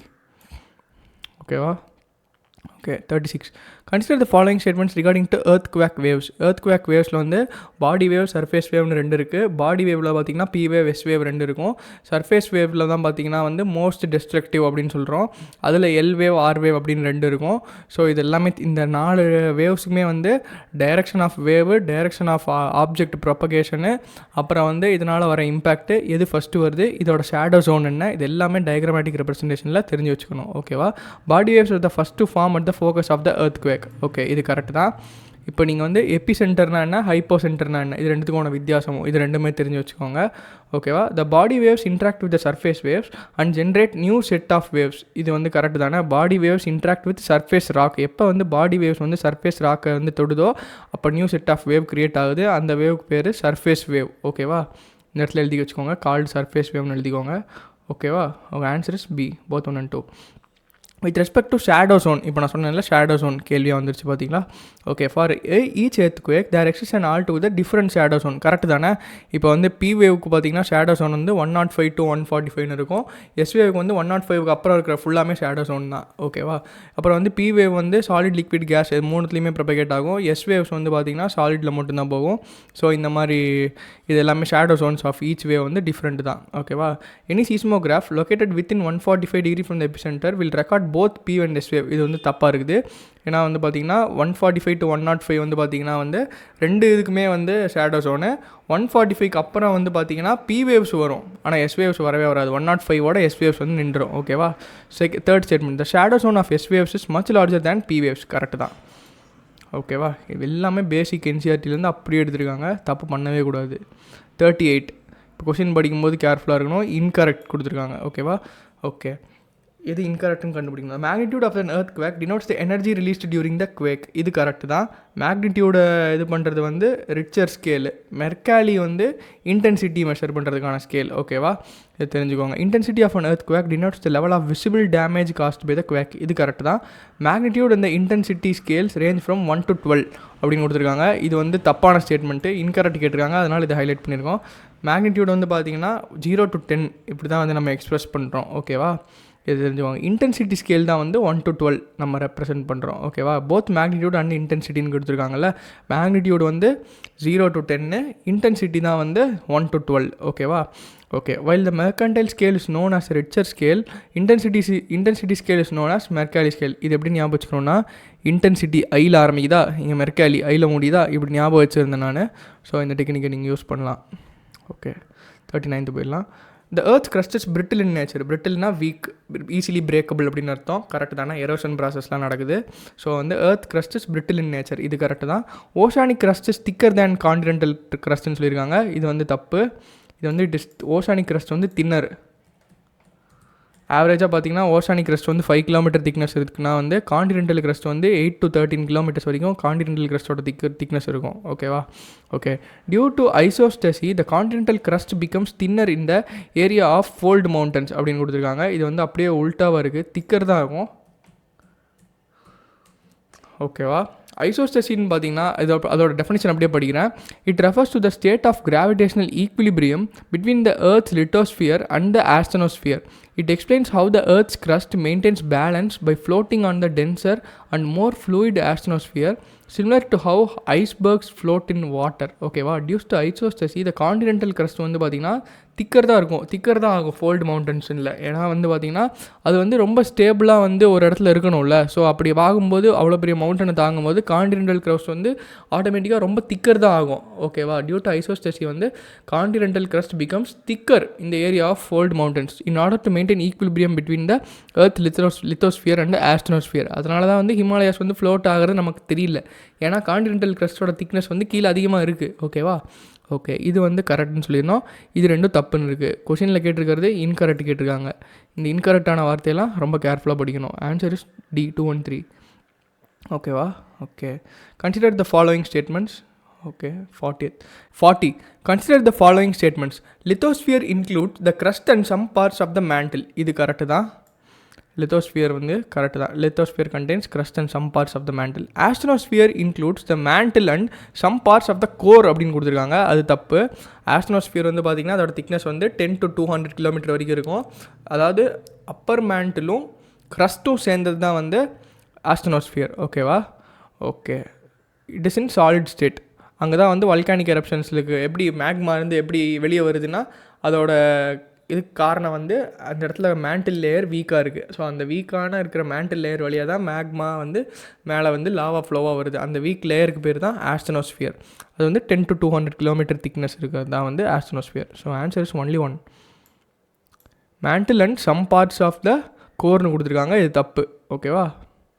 இது வந்து astrosphere includes crust and upper mantle. Note பண்ணிக்கோங்க, க்ரஸ்ட் அண்ட் அப்பர் மேண்டில். ஓகேவா? 41 போயிடலாம். Consider the following statements about inversion of temperature. Inversion of டெம்பரேச்சர்னால் நான் என்ன சொல்லிடுறேன். இன்வர்ஷன் ஆஃப் டெம்பரேச்சர்னால் வந்து இப்போ வந்து கிரவுண்ட் லெவலில் நம்ம இருக்கோம். இப்போ மேலே போக போக டெம்பரேச்சர் வந்து கம்மியாகுமா? ஸோ அதுதான் வந்து இன்வர்ஷன் ஆஃப் டெம்பரேச்சர். இது வந்து நார்மல் லேப்ஸ் ரேட் அப்படின்னு சொல்லுவாங்க. இப்போ நார்மல் லேப்ஸ் ரேட்டுனா என்னென்னா வந்து இப்போ நம்ம கீழே இருக்கோம், மேலே போக போக ஆல்டிடியூட் அதிகமாக ஆக டெம்பரேச்சர் வந்து கம்மியாகும். ஃபார் எக்ஸாம்பிள் வந்து 165 மீட்டருக்கு ஒரு தடவை வந்து 1 டிகிரி செல்சியஸ் வந்து கம்மியாகுது அப்படின்னு படிச்சிருக்கோம்ல. ஸோ இது வந்து நார்மல் லேப்ஸ் ரேட். இப்போ இன்வர்ஷன் ஆஃப் டெம்பரேச்சர்னால் என்னென்னா இப்போ வந்து இப்போ கீழேருந்து மேலே போக போக டெம்பரேச்சர் வந்து கம்மி ஆகணுமா? அதுதான முறை. ஆனால் அப்படி கம்மி ஆகாமல் கீழே லேயர் கூலாகவும் மேலே போக போக ஹீட் அதிகமாகச்சுனாலும் அப்படி ஒரு இடத்துல நடக்குதுன்னா அதுக்கு பேர் இன்வர்ஷன் ஆஃப் டெம்பரேச்சர் அப்படின்னு அர்த்தம். ஓகேவா? டெம்பரேச்சர் இன்வர்ஷன் அப்படின்னு சொல்லுவாங்க. நார்மல் லேப்ஸ் ரேட் தான் வந்து மேலே போக போக ஆல்டிடியூட் அதிகமாக டெம்பரேச்சர் வந்து கம்மியாகிறது நார்மல் லேப்ஸ் ரேட். அப்படி ஆகலை, கீழே இருக்கிற லேயர் வந்து சில்லாகவும் மேலே போக போக ஹீட் அதிகமாச்சுன்னா அதுக்கு பேர் இன்வர்ஷன் ஆஃப் டெம்பரேச்சர் அப்படின்னு சொல்லுவாங்க. ஓகேவா? Over the equator the inversion of temperature is normal throughout the year அப்படின்னு சொல்லியிருக்காங்க. இது வந்து தப்பு. ஏன்னா போல்ஸில் தான் வந்து இட் இஸ் வெரி நார்மல். ஏன்னா போல்ஸில் வந்து கிரவுண்ட் வந்து கான்ஸ்டண்ட்டாக ஐஸோட டச்லேயே இருந்துகிட்டு இருக்கிறனால கீழே வந்து ரொம்ப கோல்டாக இருக்கும். பட் மேலே வந்து போக போக அந்த சில்னஸ் வந்து கம்மியாகும். ஏன்னா சன்லைட்டோட இம்பேக்ட் இருக்குல்ல. ஸோ அதனால் கீழே விட மேல் லேயர் வந்து கொஞ்சம் ஹாட்டாக இருக்கும். ஸோ போல்ஸில் தான் வந்து டெம்பரேச்சர் இன்வர்ஷன் ரொம்ப நார்மல். ஈக்குவேட்டரில் அது ரொம்ப நார்மல்லாம் கிடையாது. ஓகேவா? Okay, dense fog during winters it's due to temperature inversion. இது வந்து கரெக்டு தான். டென்ஸ் ஃபாக் வந்து பார்த்திங்கன்னா நைட் டைமில் வந்து பார்த்திங்கன்னா நம்ம லேண்ட் வந்து ஹீட்டை ரேடியேட் பண்ணி விட்டுரும். ஸோ வந்து அப்பர் லேயர்ஸ் வந்து ரொம்ப ஹீட்டாக இருக்கும், கீழே வந்து ரொம்ப கோல்டாக இருக்கும். ஸோ வந்து டென்ஸ் ஃபாக் வந்து வின்டர் லேயரில் இருக்கிறதுக்கு காரணம் டெம்பரேச்சர் இன்வர்ஷன். இது கரெக்டு தான். Temperature inversion leads to frost damage to crops in the mountainous areas. இதுவும் கரெக்டு தான். ஓகேவா? So answer is 2 and 3. இப்போ நான் சொன்னது அப்படியே வந்து நீங்கள் திருப்பி கேட்டு பாருங்கள். அப்படி இல்லைனா ஒன்றும் பிரச்சனை இல்லை. நம்மளோட ஆன்சர் கீழே டீட்டெயிலாக கொடுத்துருக்கோம். அதுவும் நமக்கு தேவையானதை மட்டும் தான் கொடுத்துருக்கேன். அவங்களை எக்ஸ்ட்ராவாக சொல்லி கன்ஃபியூஸ் பண்ணுற மாதிரி நம்ம கீ டிசைன் பண்ணுறது இல்லை. ஓகேவா? Okay, 42. Consider the following statements about troposphere. Okay, இந்த லேயர்ஸ் ஆஃப் அட்மாஸ்பியர் எல்லாத்தையுமே வந்து டயக்ராமில் படித்து வச்சுக்கோங்க. எந்த லேயரில் டெம்பரேச்சர் அதிகமாகுது, எந்த லேயரில் கம்மியாகுது, இந்த கிலோமீட்டர் விட்டு எவ்வளோ இருக்குது, அதெல்லாமே தெரிஞ்சு வச்சுக்கோங்க. எந்த லேயர் வந்து கிளைமேட் சேஞ்சுக்கு ரொம்ப இம்பார்ட்டண்ட்டான ரோல் ப்ளே பண்ணுது, எந்த லேயரில் ஏரோப்ளேன் போகுது, எந்த லேயரில் வந்து அயன்ஸு சார்ஜஸோட ரேடியேஷன் அதிகமாக இருக்குது, இது எல்லாமே நீங்கள் வந்து தெரிஞ்சுக்கணும். ஓகேவா? The height of the troposphere is more at the poles as compare to equator. இது வந்து அப்படியே உல்ட்டாவாக கொடுத்துருக்காங்க. ஈக்குவேட்டரில் தான் வந்து டியூ டு இன்டென்ஸ் கன்வெக்ஷன் ஆக்டிவிட்டியில் வந்து ஈக்குவேட்டரில் தான் வந்து ட்ரோபோஸ்பியரோட லென்த் ஹைட் வந்து ரொம்ப அதிகமாக இருக்குது. போல்ஸில் வந்து ரொம்ப கம்மியாக தான் இருக்குது. ஓகேவா? இது உல்ட்டாவாக கொடுத்துருக்காங்க. As we go from ground to the top of the troposphere the temperature ரெடியூசஸ்னு கொடுத்துருக்காங்க. இது கரெக்ட் தான். இப்போ நம்ம பார்த்தோம்ல ட்ரோபோஸ்பியரில் நம்ம இருக்கிற லேயர் தான், நமக்கு இப்போ இருக்கிற விசிபிளாக நம்ம கண்ணுக்கு தெரியுது. கீழேருந்து மேலே நம்ம பார்க்குற வரைக்கும் எல்லா லேயருமே வந்து இம்பார்ட்டன்ட் கிளைமேட் சேஞ்ச் அஃபெக்ட் ஆகிற எல்லா லேயருமே வந்து ட்ரோபோஸ்பியர் தான். இப்போ நம்ம ட்ரோபோஸ்பியரில் எப்படி பார்த்தோம், இப்போ நார்மல் கண்டிஷன்ஸில் இப்போ மேலே போக போக டெம்பரேச்சர் கம்மியாகும். நார்மல் லேப்ஸ் ரேட்டு தானே பார்த்தோம். So answer is 2 only. So 1 தப்பு. 43 போயிடலாமா? Consider the following statements about terrestrial radiation. Terrestrial ரேடியேஷன்னா பார்த்தீங்கன்னா கீழேருந்து மேலே போகுதில்ல, இப்போ சன்லைட் வந்து வருது, அட்மாஸ்ஃபியர் வழியாக எல்லா லேயர்ஸையும் பாஸ் ஆகி கிரவுண்டை ரீச் ஆயிடுது. இப்போ கிரவுண்ட்லேருந்து திரும்பி மேலே நோக்கி ஏர்த் வந்து it is also radiating heat. Earth நமக்கு தேவையான ஹீட்டை எடுத்துக்கிட்டு அட்மாஸ்ஃபியர் மூலமாகவும் சர்ஃபேஸ் மூலமாக நமக்கு தேவையானதை எடுத்துக்கிட்டு மீதியெல்லாம் ரேடியேட் பண்ணிடுது இல்லை. ஸோ டெரஸ்ட்ரியல் கீழேருந்து மேலே ரேடியேட் பண்ணுது. ஸோ அதுதான் டெரஸ்ட்ரியல் ரேடியேஷன். ஓகேவா? The atmosphere above the earth heats up from above due to the incoming short wave radiation அப்படின்னு கொடுத்துருக்காங்க. இன்கமிங் மேலேருந்து வர ரேடியேஷன் வந்து ஷார்ட் வேவ் ரேடியேஷன். இது correct. The atmosphere above the earth heats up from above அப்படின்னு கொடுத்துருக்காங்கல்ல, இது தப்பு. ஓகேவா? Atmosphere above the earth heats up from above due to incoming short wave radiation கொடுத்துருக்காங்க. இது தப்பாக இருக்குது. Okay, the long wave radiation is absorbed by the green house gases. இது correct தானே?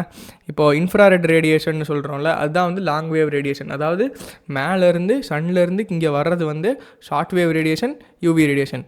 ஓகேவா? ஏர்த்தில் பட்டதுக்கப்புறம் திரும்பி மேலே ரிஃப்ளெக்ட் ஆகுதில்ல, அது என்ன ரேடியேஷன்னா long wave radiation, infrared radiation. ஓகேவா?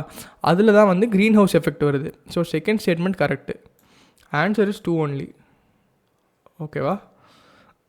ஓகே, 44 போயிடலாமா?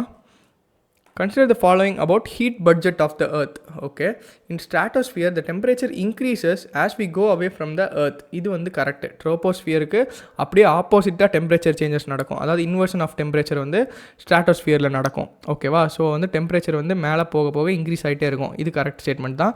இன் mesosphere the temperature increases as we go away from the earth. இது வந்து தப்பு. இது வந்து டிக்ரீஸ் ஆகும். ஓகேவா? செகண்ட் ஸ்டேட்மெண்ட் வந்து தப்பு, டிக்ரீசஸ். ஓகேவா? Mesosphere assist in radio communication கொடுத்துருக்காங்க. இது வந்து அயனோஸ்பியர். ஓகேவா? So answer is only 1. Okay, 45 போயிடலாமா? Okay, consider the following statements about global distribution of temperature. Okay, the highest range of annual temperature lies over equator அப்படின்னு கொடுத்துருக்காங்க. least range of annual temperature is found on the poles. Okay, இங்கே ரேஞ்சுன்னு சொல்கிறாங்களே, the highest range of annual டெம்பரேச்சர்னால் என்னென்னா, இப்போ highest டெம்பரேச்சருங்கிறது வேறு. இப்போ 45 டிகிரி 50 டிகிரி டெசர்ட்டில் வருது இல்லை, அது வந்து highest temperature. Highest range of annual டெம்பரேச்சர்னால் ரேஞ்சுனா என்ன? It is a value between highest point and lowest point. ஓகேவா? இப்போ ஃபார் எக்ஸாம்பிள் வந்து பிரிட்டிஷில் இருக்குதுன்னு வச்சுக்கோங்களேன். ஃபார் எக்ஸாம்பிள் தான் சொல்கிறேன், பிரிட்டிஷில் அப்படி இருக்கான்னு கேட்டால் தெரியாது. எக்ஸாம்பிள், பிரிட்டிஷில் வந்து சம்மர் சீசனில் ஒரு 40 டிகிரி செல்சியஸ் போகுது. ஓகேவா? வின்டர் டிகிரியில் 0 டிகிரி செல்சியஸ் இருக்குது. ஸோ இப்போ ரேஞ்ச் என்னது? 40 டிகிரி. ஹையஸ்ட்டுக்கும் லோவஸ்ட்டுக்கும் நடுவில் இருக்கிற வேல்யூ தான் ரேஞ்ச். இந்த ரேஞ்ச் இருக்குல்ல, ஒரு இடத்துல எவ்வளோ கூலாக போகுது, எவ்வளோ ஹாட்டாக போகுது, அந்த ரேஞ்ச் எங்கள் இடத்துல ஹையஸ்ட்டாக இருக்குது அப்படின்னு கேட்டிருக்காங்க. இட் லைஸ் ஓவர் ஈக்வேட்டார்னு கேட்டிருக்காங்க. இது தப்பு. ஏன்னா ஈக்வேட்டாரில் பார்த்தீங்கன்னா வெயில் காலம், பனிக்காலம், இது எல்லாத்துலேயுமே பார்த்தீங்கன்னா டெம்பரேச்சர் ரேஞ்ச், அதாவது temperature difference between the highest and lowest வந்து ஒரு 3 டிகிரி 4 டிகிரி செல்சியஸை தாண்டி போகாது. ஃபார் எக்ஸாம்பிள் எப்படி சொல்லணும்னா, ஒரு 28 டிகிரி செல்சியஸ் வந்து சம்மர் காலத்தில் இருக்குதுன்னு வைங்களேன், வின்டர் காலத்தில் ஒரு 23 24 அப்படி வரும். அதை தாண்டி வந்து ஹையஸ்ட் லோவஸ்ட் வந்து ஏறாது. பட் வந்து பார்த்திங்கன்னா டெல்லியில் பார்த்திங்கன்னா வந்து ஹையஸ்ட்டாக வந்து 40 டிகிரி செல்சியஸ் எல்லாம் தாண்டி ஹீட் போகும். ஆனால் லோவஸ்ட் பார்த்திங்கன்னா 6 டிகிரி 7 டிகிரி கூட வரும், அதுக்கு கீழே கூட போகும். ஸோ டெல்லியில் வந்து highest range of annual temperature இருக்குது கம்பேர்டு டு சென்னை, கோயம்புத்தூர் இந்த மாதிரி ஏரியாஸில். ஓகேவா? ஸோ ரேஞ்ச் வந்து பார்த்திங்கன்னா ஈக்வேட்டாரில் அதிகமாக இருக்குன்னு சொல்லியிருக்காங்க. இது தப்பு. போல்ஸில் தான் வந்து ரேஞ்ச் அதிகமாக இருக்கும். ஏன்னா போல்ஸில் பார்த்திங்கன்னா 6 மந்த்ஸ் தொடர்ந்து சன்லைட் இருக்கும், 6 மந்த்ஸ் தொடர்ந்து இருட்டாக இருக்கும். ஸோ அங்கே தானே ஆனுவல் ரேஞ்ச் ஆஃப் டெம்பரேச்சர் அதிகமாக இருக்கும். ஸோ இந்த ரெண்டு ஸ்டேட்மெண்ட்டுமே அப்படியே இன்டர்சேஞ்ச் ஆகிருக்கு. ஓகேவா? interchanged. Okay, answer is neither. Okay, 46 போயிடலாம். which of the following factors play a role in distribution of annual temperature? ஓகேவா?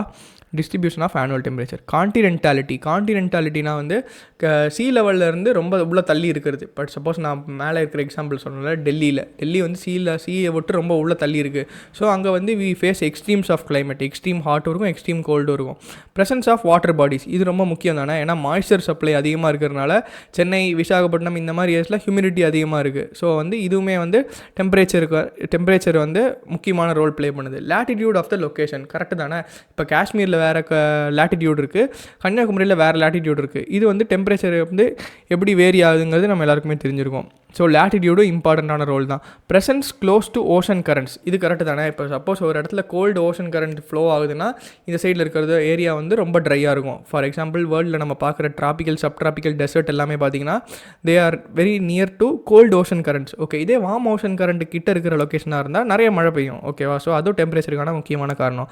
ஆல்டிடியூட் ஆஃப் த பிளேஸ் பார்த்தோம்ல, inversion of temperature, normal lapse rate. இப்போ கோயம்புத்தூரை விட ஊட்டி ஏன் கூலாக இருக்குது, ஆல்டிடியூட் ஆஃப் த பிளேஸ் தான் காரணம். ஓகேவா.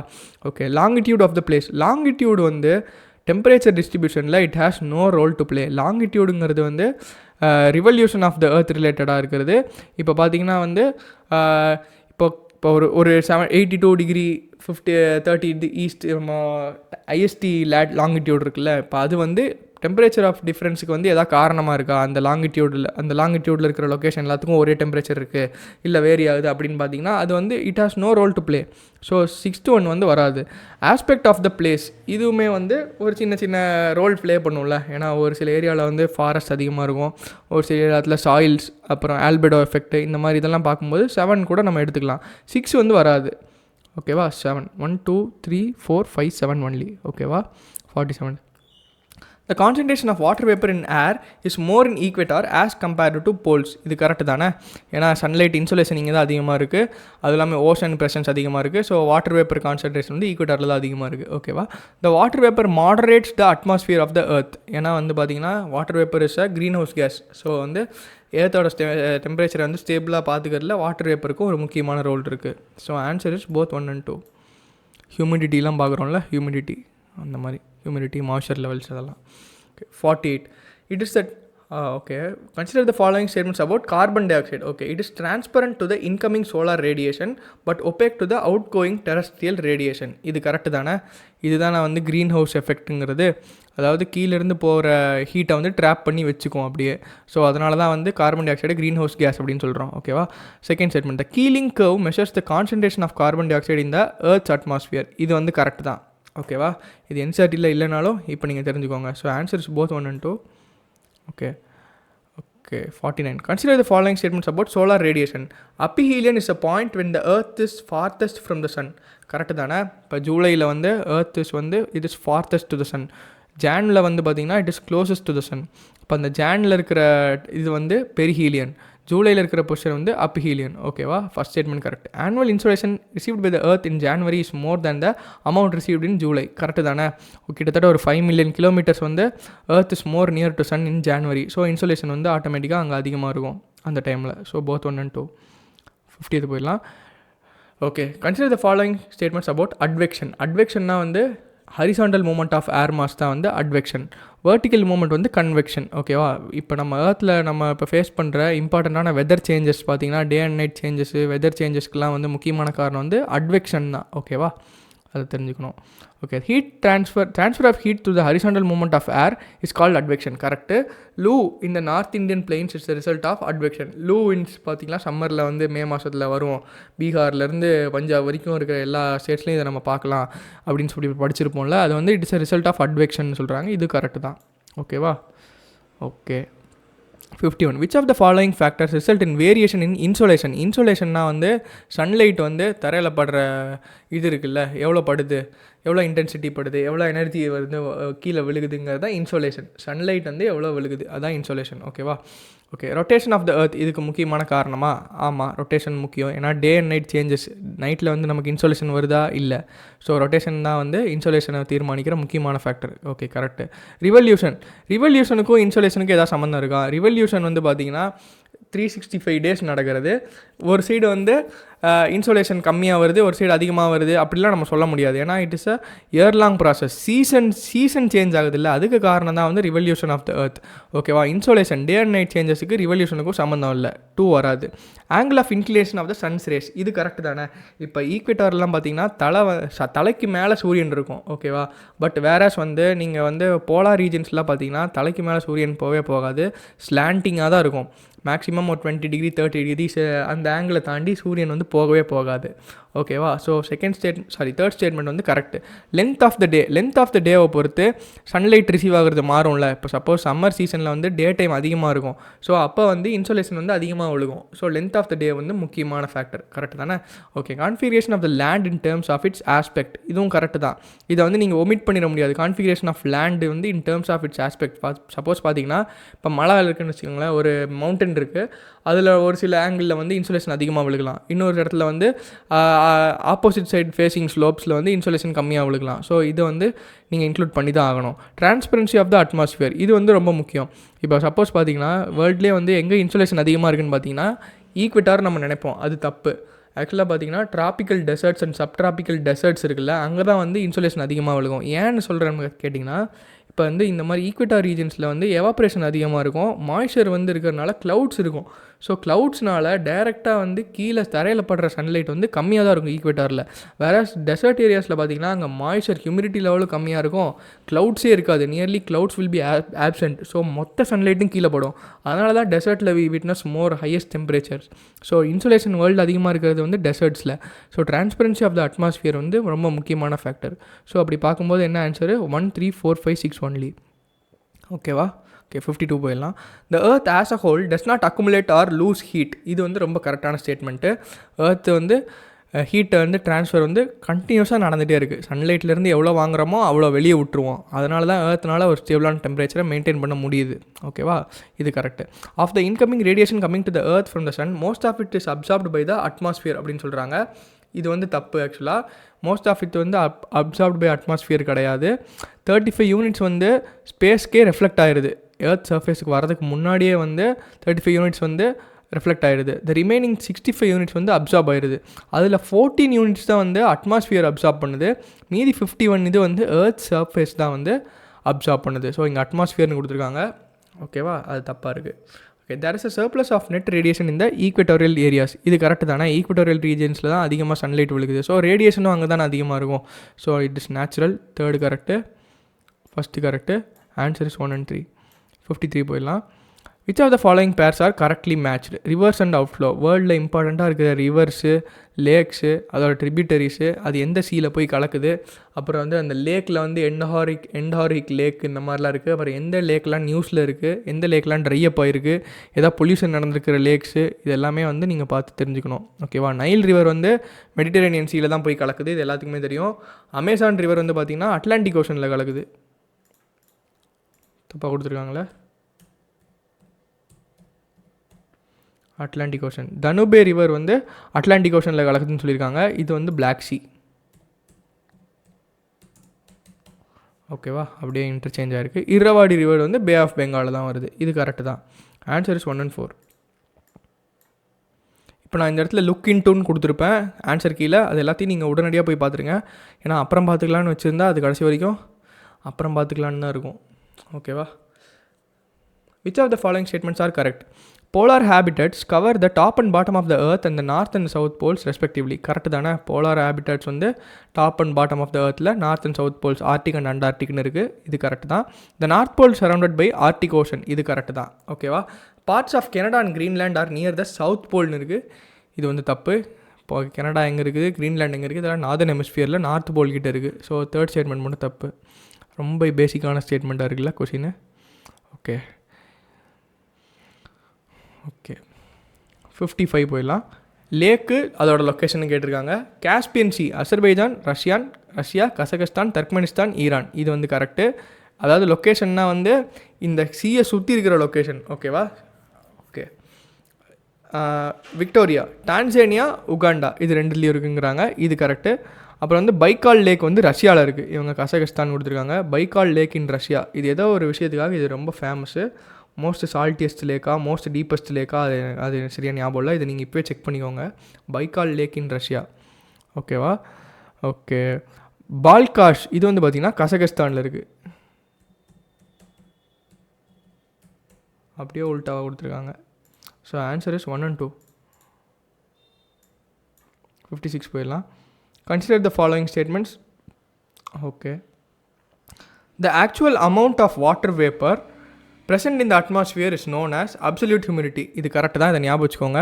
ஆக்சுவல் அப்சல்யூட் ஏ அப்படி ஞாபகம் வச்சுக்கோங்க. Actual amount of water vapour present in the atmosphere தான் அப்சல்யூட் ஹியூமிடிட்டி. ஓகேவா? Okay, the percentage of moisture level present in the atmosphere as compared to its full capacity at a given temperature is known as relative humidity. இப்போ suppose ஒரு இடத்துல ஒரு அட்மாஸ்பியரில் அதால் 100 units of moisture hold பண்ண முடியும் அதோட capacity. But at the current வந்து அது 50 தான் ஹோல்டு பண்ணுது அப்படின்னா வந்து அந்த 50%ன்னு சொல்கிறோம்ல, அதுதான் ரிலேட்டிவ் ஹியூமிடிட்டி. ஓகேவா? I think I made the point. Relative humidity is greater over the continents and least over the oceans அப்படின்னு சொல்லியிருக்காங்க. இது வந்து கிரேட்டர் இன் ஓஷன்ஸ் தான். ஏன்னா ஓஷன்ஸில் வந்து சி இருக்கிறதுனால எவாப்ரேஷன் அதிகமாக இருக்கும், மாய்ஸ்சர் லெவல் வந்து அங்கே தான் அதிகமாக இருக்கும். ரிலேட்டிவ் ஹியூமிடிட்டி சியில் தான் அதிகமாக இருக்கும் due to continuous supply of moisture. Greater in oceans. ஓகேவா? Answer is 1 and 2. ஈஸியான ஸ்டேட்மெண்ட் தான். ஓகேவா? இப்போ இந்த இடத்துல நீங்கள் என்ன நோட் பண்ணணும்னா, ஹியூமிடிட்டிக்கும் டெம்பரேச்சருக்கும் உள்ள ரிலேஷன்ஸ் என்ன. இப்போ சப்போஸ் வந்து மேலே போக போக போக டெம்பரேச்சர் வந்து குறைஞ்சிட்டே இருக்கும். ஓகேவா? ஏர் டெம்பரேச்சர் வந்து குறைஞ்சிட்டே இருக்கும். அட் ஒன் பாயிண்ட் வந்து the air temperature is so low that it cannot hold moisture any longer. So அந்த டைமில் வந்து it begins to precipitate or condense. ஓகேவா? It may be in the form of clouds or precipitation. ஓகேவா? So air temperature அதிகமாக ஆக தான் moisture holding கெப்பாசிட்டியும் அதிகமாகும். ஓகேவா? ஸோ இதை நீங்கள் தெரிஞ்சு வச்சுக்கோங்க. மேலே போக போக ஏரோட டெம்பரேச்சர் வந்து கம்மியாகிட்டே வரும். So its capacity to hold moisture will reduce and it will eventually precipitate or condense. ஓகேவா? Okay, 57. Transformation of water vapor into water is called evaporation அப்படின்னு கொடுத்துருக்காங்க. Condensation is a process by which water is transformed from liquid to gaseous அப்படின்னு கொடுத்துருக்காங்க. லிக்விட்லேருந்து கேஷியஸாக மாறுறதுக்கு பேர் என்னது? Evaporation. தண்ணி லிக்விடாக இருக்குது, அது வந்து மாய்ஸ்சராக மாறுதில்ல, வாட்டர் வேப்பராக மாறுதில்ல, அதுதான் எவாப்ரேஷன். கண்டென்சேஷன்னா என்ன? வாட்டர் வேப்பராக இருக்குது, மேலே போகுது டெம்பரேச்சர் கம்மியாகுது ஹைட் ஆக. ஸோ அந்த இடத்துல வந்து இனிமேல் வந்து மாய்ஸ்சர் ஹோல்டு பண்ணுற கெப்பாசிட்டி போய் அந்த இடத்துல அது லிக்விடாக மாறுது, ட்ராப்லெட்டாக மாறுது, அது வந்து கண்டென்சேஷன். கேஸ் டு லிக்விட் வந்து கண்டென்சேஷன். ஸோ இங்கே ரெண்டுமே உல்ட்டாவாக கொடுத்துருக்காங்க.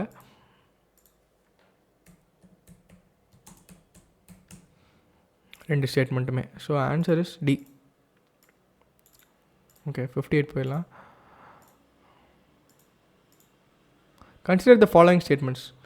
Okay, frost forms on cold surfaces when condensation takes place below the freezing point. இப்போ condensation வந்து if it takes place above the freezing point னா dew drops, liquid drops form ஆகும். நம்ம சப்போஸ் குளிர் காலத்தில் நம்ம ஜன்னலில் வண்டி சீட் மேலெலாம் சின்னதாக ட்ராப்ஸ்லாம் பார்ப்போம்ல, ஸோ அது டியூ. அது வந்து ஃப்ரீசிங் பாயிண்ட்டுக்கு மேலே இருக்குது. ஓகேவா? அதனால தான் தண்ணியாக பார்க்க முடியுது நம்மளால். ஃப்ராஸ்ட் வந்து பார்த்திங்கன்னா தண்ணி இல்லை, அது வந்து ஒரு சாலிடு. ஸோ அது வந்து ஃப்ரீசிங் பாயிண்ட்டுக்கு பிலோவாக கண்டென்சேஷன் நடக்கிறனால தான் அது சாலிடாக வந்து டெபாசிட் ஆகுது. ஃப்ராஸ்ட்லாம் நம்ம தமிழ்நாட்டிலலாம் பார்க்க முடியாது. ஓகேவா? For the formation of dew it is necessary that the dew point is above the freezing point. Correct தானே? ஃப்ரீசிங் பாயிண்ட்னா 0 டிகிரி. 0 டிகிரிக்கு மேலே தானே தண்ணி இருக்குது. ஸோ தண்ணியை நம்ம கண்ணில் பார்க்கணுன்னா அது 0 டிகிரிக்கு மேலே தான் இருக்கணும். பட் சாலிட் ஐஸ் வந்து டெபாசிட் ஆகுது, இல்லை கனடாவில் யூஎஸ்லலாம் பார்க்குறோம்ல கோல்டு வேவ்ஸ்லாம், அதெல்லாம் வந்து பிலோ ஃப்ரீசிங் பாயிண்ட். ஓகேவா? So answer is B. Both are correct. Okay, 59 போயிடலாம். Consider the following statements. Fog contains more moisture than mist. இது தப்பாக இருக்குது. எப்படி ஞாபகம் வச்சுக்கணுன்னா, மாய்ஸ்சர் எம் வருதா, மிஸ்ட் எம் வருதா, இதில் தான் அதிகமாக இருக்குது. மாய்ஸ்சரில் மிஸ்ட்டில் வந்து மாய்ஸ்சர் அதிகமாக இருக்கும். ஓகேவா? ஸோ இங்கே வந்து உல்ட்டாவாக கொடுத்துருக்காங்க. Okay, mist are frequent over the mountains. M mountains ஞாபகம் வச்சுக்கோங்க. Mist M, moisture M, mountains. இது ஞாபகம் வச்சுக்கோங்க. Mist are frequent over mountains. Correct. As the rising warm air up the slopes meets a cold surface. Correct தானே? Mist வந்து எங்கே form ஆகும்? ஒரு கோல்டு ஏர் மாதம் இன்னொரு வார்ம் ஏர் மாதம் மீட் ஆகிற இடத்துல வந்து மிஸ்ட் உருவாகுது. கரெக்டு தானே? Okay, fogs are prevalent where warm currents of air come in contact with cold currents. Correct தான். ஏன்னா ஃபாகுக்கும் மிஸ்ட்டுக்கும் ஃபார்மேஷனில் பெரிய வித்தியாசம் இல்லை. ஒன்றில் வந்து மாய்ஸ்சர் அதிகமாக இருக்கும், ஒன்று மாய்ஸ்சர் கம்மியாக இருக்கும். ஓகேவா? Okay, 4th, when fog is mixed with smoke it is called smog. இது கரெக்டு தான். ஓகேவா? So answer is 2, 3 and 4. ஸ்மாகில் வந்து 2 டைப் இருக்குது. Classical smog, photo chemical smog. இதோட டிஃப்ரென்ஸ்லாம் பார்த்திங்கன்னா நம்ம என்விரான்மெண்ட்டோட டெஸ்ட்டில் நம்ம டீட்டெயிலாக பார்த்துருந்தோம். பார்க்கலன்னா இப்போ நீங்கள் தெரிஞ்சுக்கோங்க. கிளாசிக்கல் ஸ்மாக், ஃபோட்டோ கெமிக்கல் ஸ்மாக்னு 2 இருக்குது. அதோட டிஃப்ரென்ஸை போய் பார்த்துக்கோங்க. ஓகேவா? சி போயிடலாம். Which of the following are high clouds. ஹைன்னு வந்தாலே அதில் சிர்ரஸுங்கிற வார்த்தை இருக்கும். ஓகேவா? ஓகே, சிர்ரஸ் வந்துருச்சா? ஓகே, சிர்ரோ ஸ்ட்ரேட்டஸ் வந்துருச்சா? சிர்ரோ குமுலஸ் வந்துருச்சா? ஓகே, ஆல்டோ ஸ்ட்ரேட்டஸ், ஆல்டோன்னு வந்துருச்சா அது வந்து மிடில் ரேஞ்ச், ஓகேவா. நிம்போனா வந்துருச்சுன்னா அது வந்து இட் இஸ் லோவர் க்ளவுட்ஸ், ஓகேவா. So answer is 1 2 1 4 only. இதோட ஆல்டிடியூட் எல்லாமே நம்மளோட என்சிஆர்டியில் டீட்டெயிலாக கொடுத்துருப்பாங்க. இந்த ஃபீச்சர்ஸ்லாம் தெரிஞ்சு வச்சுக்கோங்க. டயக்ராமை பார்த்தாலே இந்த க்ளவுட்ஸ் இப்படி இப்படி இருக்கும் அப்படின்னு மைண்டில் ஏற்றிக்கிட்டிங்கன்னா ஆன்சர் பண்ணும்போது ஈஸியாக ஞாபகம் வரும், ஓகேவா.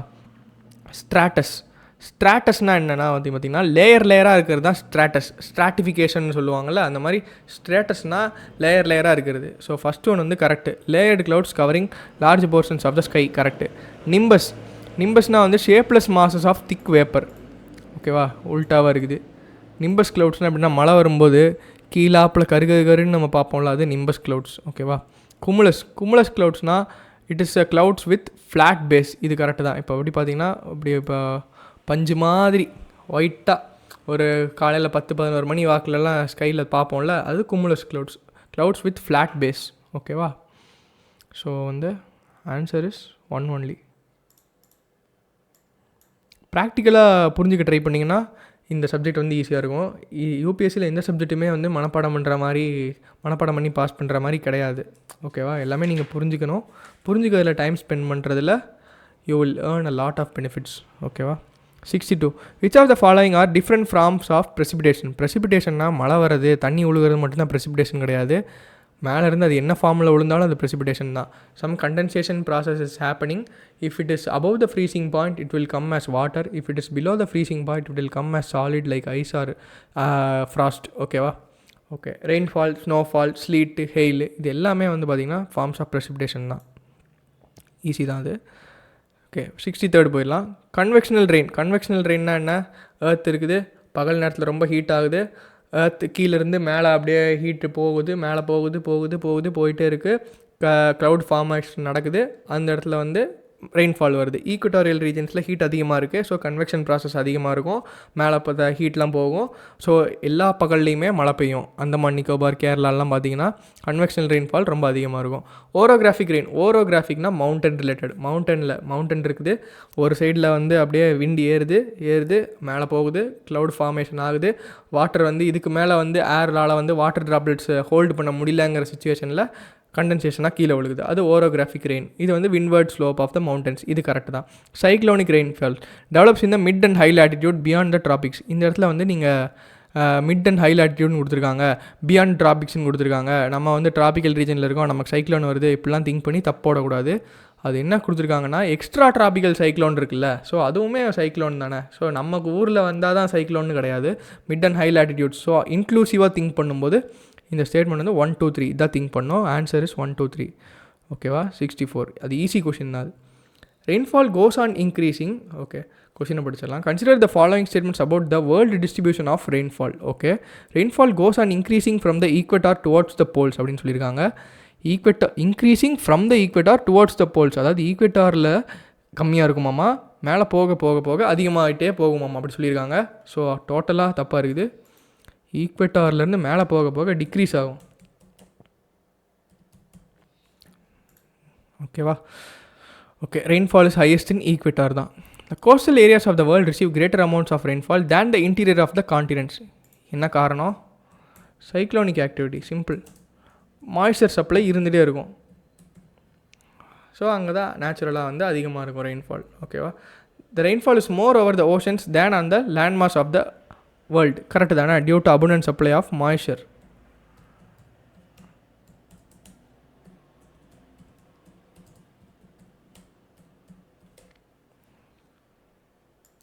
ஈஸியான ஸ்டேட்மெண்ட்டு, கொஷின் ஈஸி தான்.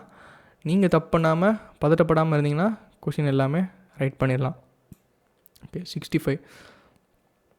Which of the following are pull factors for migration. Push factor, pull ஃபேக்டர்னு இருக்குது. புஷ் ஃபேக்டர்னால் என்ன பார்த்தீங்கன்னா, ஒரு ரூரல் ஏரியா இருக்குது, மக்கள்லாம் வறுமையில் இருக்காங்க, அவனை வந்து நீ போய் சிட்டியில் போய் வேலை பாரு அப்படின்னு சொல்லி அவனை புஷ் பண்ணுற ஃபேக்டர்ஸ் இருக்குல்ல, அது என்ன புஷ் ஃபேக்டர்ஸ்னால் என்ன? ஃபுட் ஸ்கேர்சிட்டியாக இருக்கலாம், அன்எம்ப்ளாய்மெண்ட்டாக இருக்கலாம், இல்லை பாவர்ட்டியாக இருக்கலாம், இல்லை வந்து ஸ்கில் இல்லையா இருந்திருக்கலாம், பணம் இல்லை, எல்லாமே வந்து புஷ் ஃபேக்டர்ஸ். இது வந்து அவனை இந்த இடம் சரியில்லை, இங்கே எதுவுமே உனக்கு ஆகாது, நீ கிளம்பி அங்கே போ அப்படின்னு சொல்கிறது வந்து புஷ் ஃபேக்டர். புல் ஃபேக்டர்னால் என்னென்னா, இப்போது நீ இங்கே இருக்க, எதனால் வந்து நீ சென்னைக்கு போகிற? சென்னையில் இருக்கிற எது ஒன்று அட்ராக்ட் பண்ணுது, எது ஒன்றை பிடிச்சி இழுக்குது அப்படின்னு பார்த்தீங்கன்னா, சென்னையில் வந்து இன்ஃப்ராஸ்ட்ரக்சர் ஃபெசிலிட்டிஸ் நிறையா இருக்குது, நிறையா தொழில்கள் இருக்குது, நிறையா எஜுகேஷன் ஃபெசிலிட்டிஸ் இருக்குது, நிறையா லிவிங் ஸ்டாண்டர்ட்ஸ் அதிகமாக இருக்குது. ஸோ இதெல்லாம் தான் உன்னை இழுக்குது. ஸோ இது புல் ஃபேக்டர்ஸ். எது உன்னை இழுக்குதுங்கிறது வந்து புல் ஃபேக்டர்ஸ். ஓகேவா? ஸோ எது உன்னை இழுக்குது இந்த இடத்துல? Peace and stability. இதுதான் வந்து ஒன்லி புல் ஃபேக்டர். மீதி எல்லாமே பார்த்தீங்கன்னா புஷ் ஃபேக்டர். ஓகேவா? So answer is 2 only. Simple question தான். 66. Which of the following age groups represents the working age population of the population? Okay, working ஏஜ்னால் வந்து யூஸ்வலி இதில் பார்க்கும்போது தெரியுதுல்ல, 15 to 64 தான் working age population. Okay okay இப்போ இந்த இடத்துல நீங்கள் என்னென்னா தெரிஞ்சுக்கணுன்னா, டெமோக்ராஃபிக் டிவிடெண்ட்னா என்ன, டெமோக்ராஃபிக் வின்டர்னா என்ன, செகண்ட் வேவ் ஆஃப் டெமோக்ராஃபிக் டிவிடெண்ட்னா என்ன, ஃபஸ்ட் வேவ்னா என்ன, எந்த கண்ட்ரீஸ்லாம் இப்போ ஏஜிங் பாப்புலேஷனை நோக்கி போயிட்டுருக்காங்க. அப்புறம் யூஎன் பாப்புலேஷன் ரிப்போர்ட்டு, ரீசெண்டாக வந்த PLFS periodic labour force survey data, இதெல்லாம் என்ன சொல்லுதுங்கிறத நீங்கள் இப்போ இந்த கொஷினோட சேர்ந்து தெரிஞ்சுக்கணும். ஓகேவா? 67 போட்டலாம், போயிடலாம். The concept of human development was introduce by professor Amartya Sen அப்படின்னு கொடுத்துருக்காங்க. பார்க்க கரெக்ட் மாதிரி தெரியுது, ஆனால் அது கிடையாது. இங்கே கொடுத்துருக்காங்களா டாக்டர் மஹ்பூப் உல்லக், அவர் தான் வந்து இந்த கான்செப்ட் இன்ட்ரடியூஸ் பண்ணார். டாக்டர் மஹ்பூப் உல்லக். ஓகே,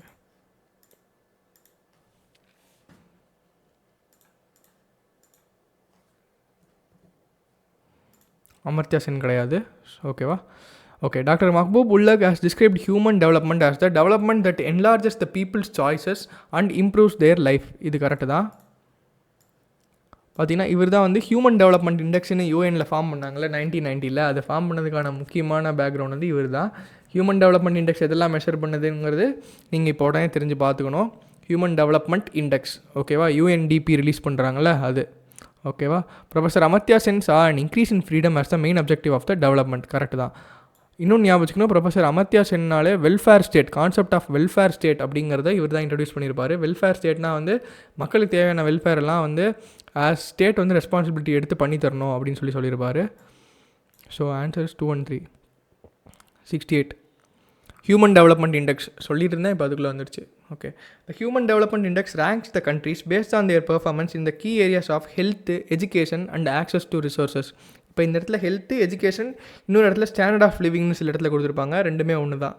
ஓகேவா? So first statement correct. These rankings are based on score between 0 and 10 that a country earns from its record in the key areas of human development. இது 0 and 10 கிடையாது, 0 and 1. ஓகேவா? Okay, the indicator chosen to assess health is life expectancy at birth. இது correct தான். இந்தியாவில் life expectancy at birth வந்து கொஞ்சம் வருஷம் முன்னாடி 30, 20, 40 இருந்துச்சு. இப்போ வந்து இட் இஸ் க்ளோஸ்லி 69 to 70. ஓகேவா? இப்போ ரீசெண்டாக இந்தியாவில் லைஃப் எக்ஸ்பெக்டன்சி எவ்வளோன்னு ரீசெண்ட் டேட்டாவை தெரிஞ்சுக்கோங்க. அப்புறம் வந்து இந்தியாவில் பாப்புலேஷன் பாலிசி எப்படிலாம் போயிருக்கு, என்னென்ன ஸ்ட்ராட்டஜிஸ்லாம் சேஞ்ச் ஆகிருக்கு, எப்படி நம்ம இம்ப்ரூவ் ஆகிருக்கோம் அதையும் நீங்கள் தெரிஞ்சுக்கோங்க. அப்புறம் இந்தியாவில் வந்து ஹியூமன் டெவலப்மெண்ட் இண்டெக்ஸ் மாதிரியே மல்டி டைமென்ஷனல் பாவர்ட்டி இண்டெக்ஸ்ன்னு நம்ம ஒன்று டிவைஸ் பண்ணியிருக்கோம்ல. ஸோ இப்போ அதுதான் வந்து நம்ம முக்கியமான இண்டிகேட்டராக பாவர்ட்டிக்கு பார்க்குறோம். ஸோ மல்டி டைமென்ஷனல் பாவர்ட்டி இண்டெக்ஸில் இந்தியா எப்படி பெர்ஃபார்ம் பண்ணியிருக்கு அந்த ரிப்போர்ட்டையும் பார்த்துக்கோங்க. ஓகேவா? Answer is 1 and 3. 69 போயிடலாமா? கேதரிங்னா ஒன்றும் இல்லை, நம்ம பழங்கள், இலைகள், அப்புறம் அனிமல்ஸு இது எல்லாத்தையும் வந்து கேதர் பண்ணி நம்ம சாப்பிட்றோம்ல, gathering. Okay, gathering is practised in which of the following regions? Okay, high latitude zones which include northern Canada, northern Eurasia and southern Chile, Amazon basin, northern fringe of Australia. இப்போ இந்த question எப்படி think பண்ணணும்னா, இந்த ஏரியாஸ்லாம் என்ன பண்ணுறாங்கன்னு உனக்கு தெரியவே இல்லைன்னு வைங்க. இப்போ நான் சொன்ன ஆக்டிவிட்டி எந்த ஏரியாஸும் பண்ண முடியாதுன்னு இருக்கா? Gathering is a very very basic activity. எல்லா தலையை பொறிக்க முடியுமா, புல்லை பிடுங்க முடியுமா, அதுவும் கேதரிங் தான். பழங்கள் பொறிக்க முடியுமா, அதுவுமே கேதரிங் தான். ஸோ இது நடக்காத ஏரியாவே இருக்காது. கண்ணை மூடிட்டு ஆன்சர் 1, 2, 3, 4ன்னு போட்டு வந்துடலாம். ஓகேவா? Okay, which of the following statements is or are correct? The process of migration from plain areas to pastures on the mountains during summers and again from mountain pastures to plain areas during winters is known as transhumance. இது correct தான். transhumance அப்படின்னா என்னென்னா பார்த்தீங்கன்னா, இப்போ summer ஏரியாஸில் பார்த்தீங்கன்னா வந்து மலை மேலே கிராஸ்லாம் கொஞ்சம் செழிப்பாக இருக்கும், டெம்பரேச்சர் வந்து கொஞ்சம் நார்மலாக இருக்கும். ஆனால் பிளெயின்ஸில் வந்து ரொம்ப அதிகமாக இருக்கும், புல்லெல்லாம் காஞ்சி போயிருக்கும். ஸோ அப்போ என்ன பண்ணுவாங்க, ஆடு மாடு அவங்க மேய்க்கிற எல்லா அனிமல்ஸையும் கூப்பிட்டு வின்டர் அப்போ மேலே போயிடுவோம், சம்மர் அப்போ மேலே போயிடுவாங்க. ஓகேவா? அதே சம்மர் முடிஞ்சு வின்டர் அப்போ என்ன ஆகும்னா வந்து மேலே ரொம்ப கோல்ட் ஆயிரும், பட் கீழே வந்து புல்லெல்லாம் முளைச்சி மறுபடியும் திருப்பி செழிப்பாயிருக்கும். ஸோ அப்போ வின்டர் அப்போ என்ன பண்ணுவாங்க, மேலேருந்து கீழே வந்துடுவாங்க. ஓகேவா, இதுதான் transhumance. Shifting cultivation is also known as ladang in North America. Shifting கல்டிவேஷன்னா என்ன, இப்போ ட்ரைபல் பீப்புள் இருக்காங்க, அவங்க ஒரு லேண்டை வந்து ஃபாரஸ்ட்டை கிளியர் பண்ணுவாங்க, அந்த இடத்துல அவங்களுக்கு தேவையான பயிரெலாம் போடுவாங்க. கொஞ்சம் வருஷம் கழிச்சு என்ன பண்ணுவாங்க, அந்த லேண்டை அப்படியே எரிச்சு விட்டு வேறு லேண்டுக்கு போயிடுவாங்க. ஏன்னா கொஞ்சம் வருஷம் கழிச்சு இந்த லேண்டோட நியூட்ரியன்ஸ் எல்லாம் வந்து திருப்பி ரீகெயின் ஆகும் அப்படின்னு சொல்லிட்டு இந்த இடத்த வந்து எரிச்சு விட்டு வேறு லேண்டுக்கு போயிடுவாங்க. அதுதான் ஷிஃப்டிங் கல்டிவேஷன். இதை வந்து நார்த் அமெரிக்காவில் லடாங்குன்னு சொல்கிறாங்க அப்படின்னு சொல்கிறாங்க. இது வந்து நார்த் அமெரிக்கா கிடையாது, இந்தோனேஷியாவில் தான் அப்படி சொல்கிறாங்க. அப்படியே ஜென்ரலாக ஒரு அவுட்லைன் பார்த்துக்கோங்க, எந்தெந்த கண்ட்ரீஸில் ஷிஃப்டிங் கல்டிவேஷனுக்கு என்னென்ன பேரில் கூப்பிட்றாங்க அப்படின்னு. மனப்பாடம் பண்ணலைனாலும் சும்மா ஜஸ்ட் ஒன் டைம் ரீட் விட்ருங்க. ஓகேவா? Okay. 71. Which of the following statements are correct about intensive subsistence agriculture? Subsistence agriculture என்ன, தன் குடும்பத்துக்காக தன்னுடைய ஃபீல்டில் பயிரிட்டுக்கிறது. சப்சிஸ்டன்ஸ், அவங்க குடும்ப யூஸுக்கு தாண்டி ஏதாச்சும் கிராப் இருந்தால் அதை மார்க்கெட்டுக்கு கொண்டு போவாங்க, அதான் சப்சிஸ்டன்ஸ் அக்ரிகல்ச்சர். இன்டென்சிவ்னால் வந்து பார்த்திங்கன்னா தொடர்ந்து ஒரே டைமில் 2-3 கிராப்ஸ் போடுறது, சீக்கிரம் அறுவடை பண்ணிட்டு சீசனுக்கு ஒவ்வொரு சீசனுக்கு ஒவ்வொரு கிராப் போடுறது, இதெல்லாம் இன்டென்சிவ். அதாவது intensive use of machinery, labours, இதெல்லாம் வந்து பார்த்திங்கன்னா இன்டென்சிவ் சப்சிஸ்டன்ஸ் அக்ரிகல்ச்சர் அப்படின்னு பேர். This type of agriculture is characterised by dominance of wheat crop அப்படின்னு கொடுத்துருக்காங்க. இது வீட் கிடையாது, இது வந்து வெட் பேடி கல்டிவேஷன் தான் டாமினேட்டட்.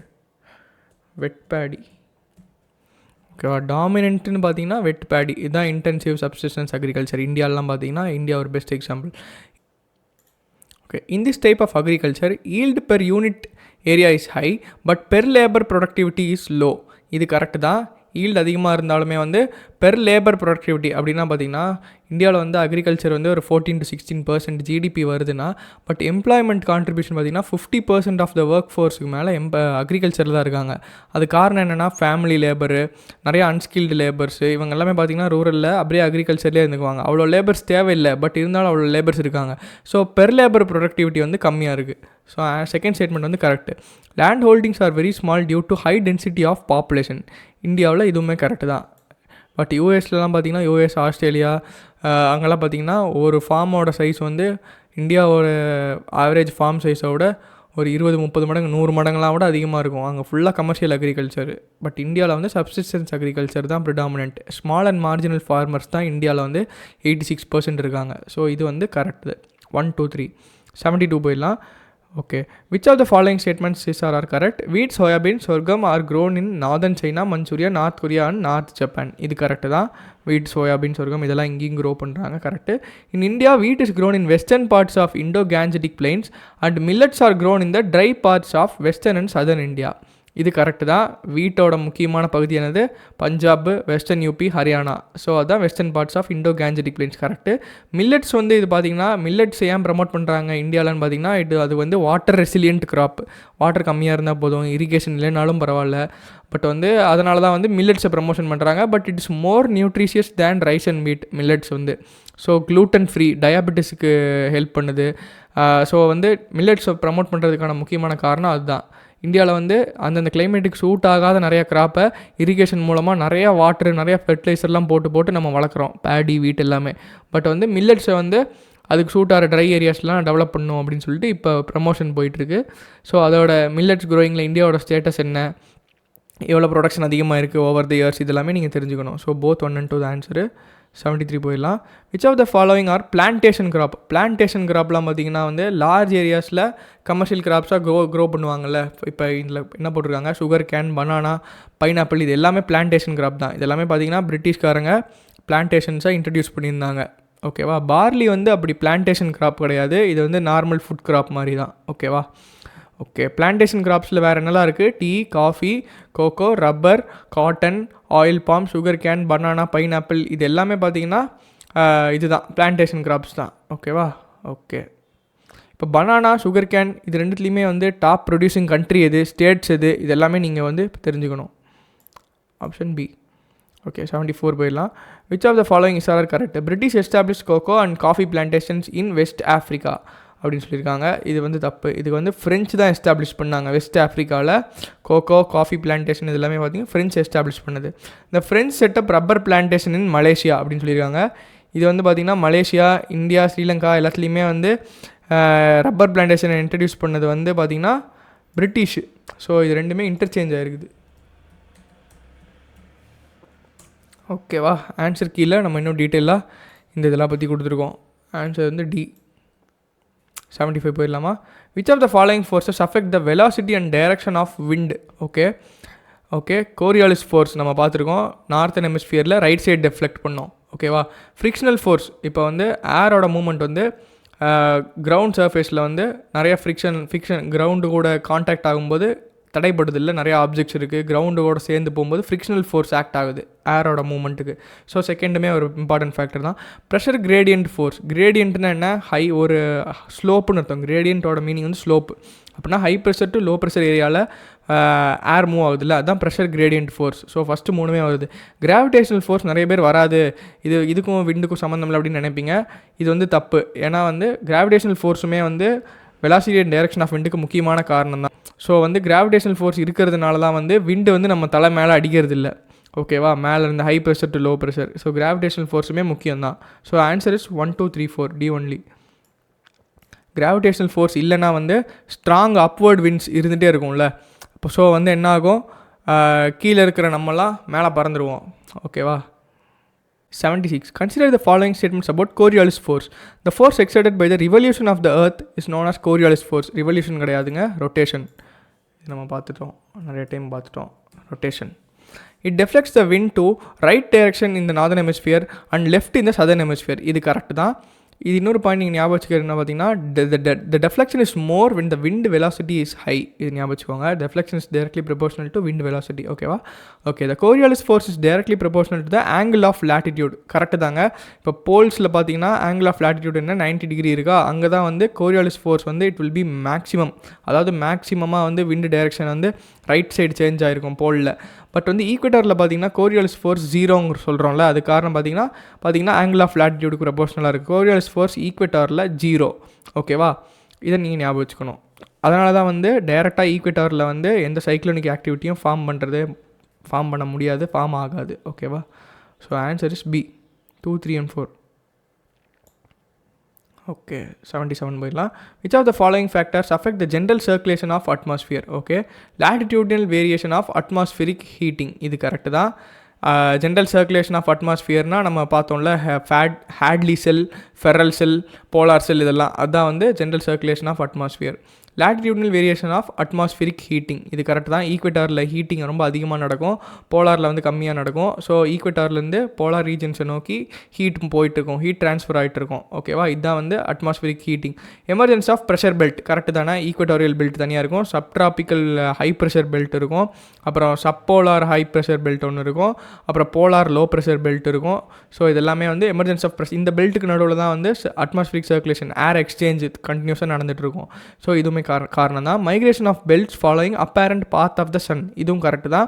ஏன்னா சன்னோட மைக்ரேஷன் இப்போ நார்தன் ஹெமிஸ்பியரை நோக்கி இருந்துச்சுன்னா ஐடிசி சைடு வந்து இங்கே இருக்கும். இப்போ சதர்ன் ஹெமிஸ்பியரை நோக்கி சன் இருந்துச்சுன்னா ITC side will be moving towards it southern direction. ஓகேவா. ஸோ தேர்டுமே இம்பார்ட்டன்ட் தான். Distribution of continents and oceans, இதுவுமே கரெக்டு தான்.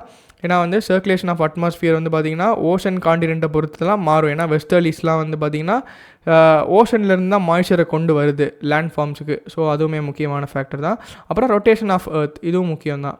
ஸோ ரொட்டேஷன் ஆஃப் எர்த் தான் கோரியாலிஸ் ஃபோர்ஸுக்கு முக்கியமான பேசிஸில். ஸோ 1 2 3 4 5 எல்லாமே கரெக்டு தான். ஓகே, 78. ஹேட்லி செல் இப்போ தான் பார்த்தா வந்துருச்சு. ஹேட்லி செல் வந்து பார்த்திங்கன்னா மிட் லாட்டிடியூட்ஸ் கொடுத்துருக்காங்க, அது தப்பு. ஹேட்லி செல் வந்து ட்ராபிக்ஸ், ஃபெரல் செல் வந்து மிட் லாட்டிடியூட்ஸு, போலார் செல் வந்து polar latitudes. So easy question தான், 3 ஒன்லி. பார்த்ததில் 99% ஈஸி கொஷின் தான் வந்துட்டுருக்கு. Okay, ENSO El Nino southern oscillation. Okay, இங்கே வெறும் எல் நினோ சதர்ன் ஆசிலேஷன் கொடுத்துருக்காங்க. Okay, the arid west coast of South America will receive heavy rainfall, இது correct தான். ஏன்னா வந்து சென்ட்ரல் பசிபிக் ஓஷனில் ப்ரெஷர் சேஞ்சஸ் நடக்கிறதுனால என்ன ஆகும்னா வந்து யூஸ்வலாக வந்து பெருவோட கோஸ்ட் லைனில் வந்து கோல்டு கரண்ட்ஸ் தான் இருக்கும். ஸோ வந்து அந்த பெருவில் வந்து அந்த டெசர்ட் வந்து எப்போவுமே ட்ரையாக இருக்கும். பட் வந்து சம்டைம்ஸ் வந்து இந்த எல்னினோ சீசன் அப்போ 2 to 7 years ஒன்ஸ் வரும்ல இந்த எல்னினோ. இப்போ என்ன ஆகும்னா வந்து அந்த இடத்துல பெருவோட கோஸ்ட்டுக்கிட்ட கோல்டு கரண்ட்டுக்கு பதிலாக வார்ம் கரண்ட் வந்துடும். வார்ம் கரண்ட் வந்தால் என்ன ஆகும், பெருவோட கோஸ்ட்டில் அதிக மழை பெஞ்சிரும். யூஸ்வலாக பெய்யாது, பட் அங்கே அதிக மழை பெஞ்சிரும். ஸோ அதுக்கு நேர் இந்த பக்கம் ஆப்போசிட் சைடில் இருக்கிற ஆஸ்திரேலியாவில் பார்த்திங்கன்னா ட்ரவுட் இருக்கும், சைனாவில் பார்த்திங்கன்னா ஃப்ளட்ஸ் இருக்கும். அதுக்கு இந்த பக்கம் பார்த்திங்கன்னா இந்தியாவில் வந்து ட்ரவுட்ஸ் இருக்கும். ஸோ இப்படி ஞாபகம் வச்சுக்கோங்க, ஃப்ளட்டு ட்ரவுட்டு அப்படியே அடுத்தடுத்த ப்ரெஷர் பெல்ட்ஸில் அப்படி வந்துட்டுருக்கோம். ஓகேவா, அப்படி ஞாபகம் வச்சுக்கோங்க. ட்ரவுட் அக்கர்ஷன் சைனா தப்பாக கொடுத்துருக்காங்க. ஆஸ்திரேலியாவில் தான் ட்ரவுட் இருக்கும், சைனாவில் தான் ஃப்ளட் இருக்கும். ஸோ இது ரெண்டுமே இன்டர்சேஞ்ச் ஆகிருக்குது. So answer is 1 only. ஓகேவா, எல்னினோ படிக்கும்போது லானினானா என்ன அதையும் படிச்சுக்கோங்க. எல்னினோ, லானினா எல்லாமே படிச்சுக்கோங்க. ஓகேவா, அப்புறம் மேடன் ஜூலியன் ஆசிலேஷன் ஒன்று இருக்குது, அது என்சிஆர்டிஸில் மிஸ் ஆகுது. மேடன் ஜூலியன் ஆசிலேஷன் இதை பற்றியும், அப்புறம் இந்தியன் ஓஷன் டைப்போல்னு ஒரு கான்செப்ட் இருக்குது.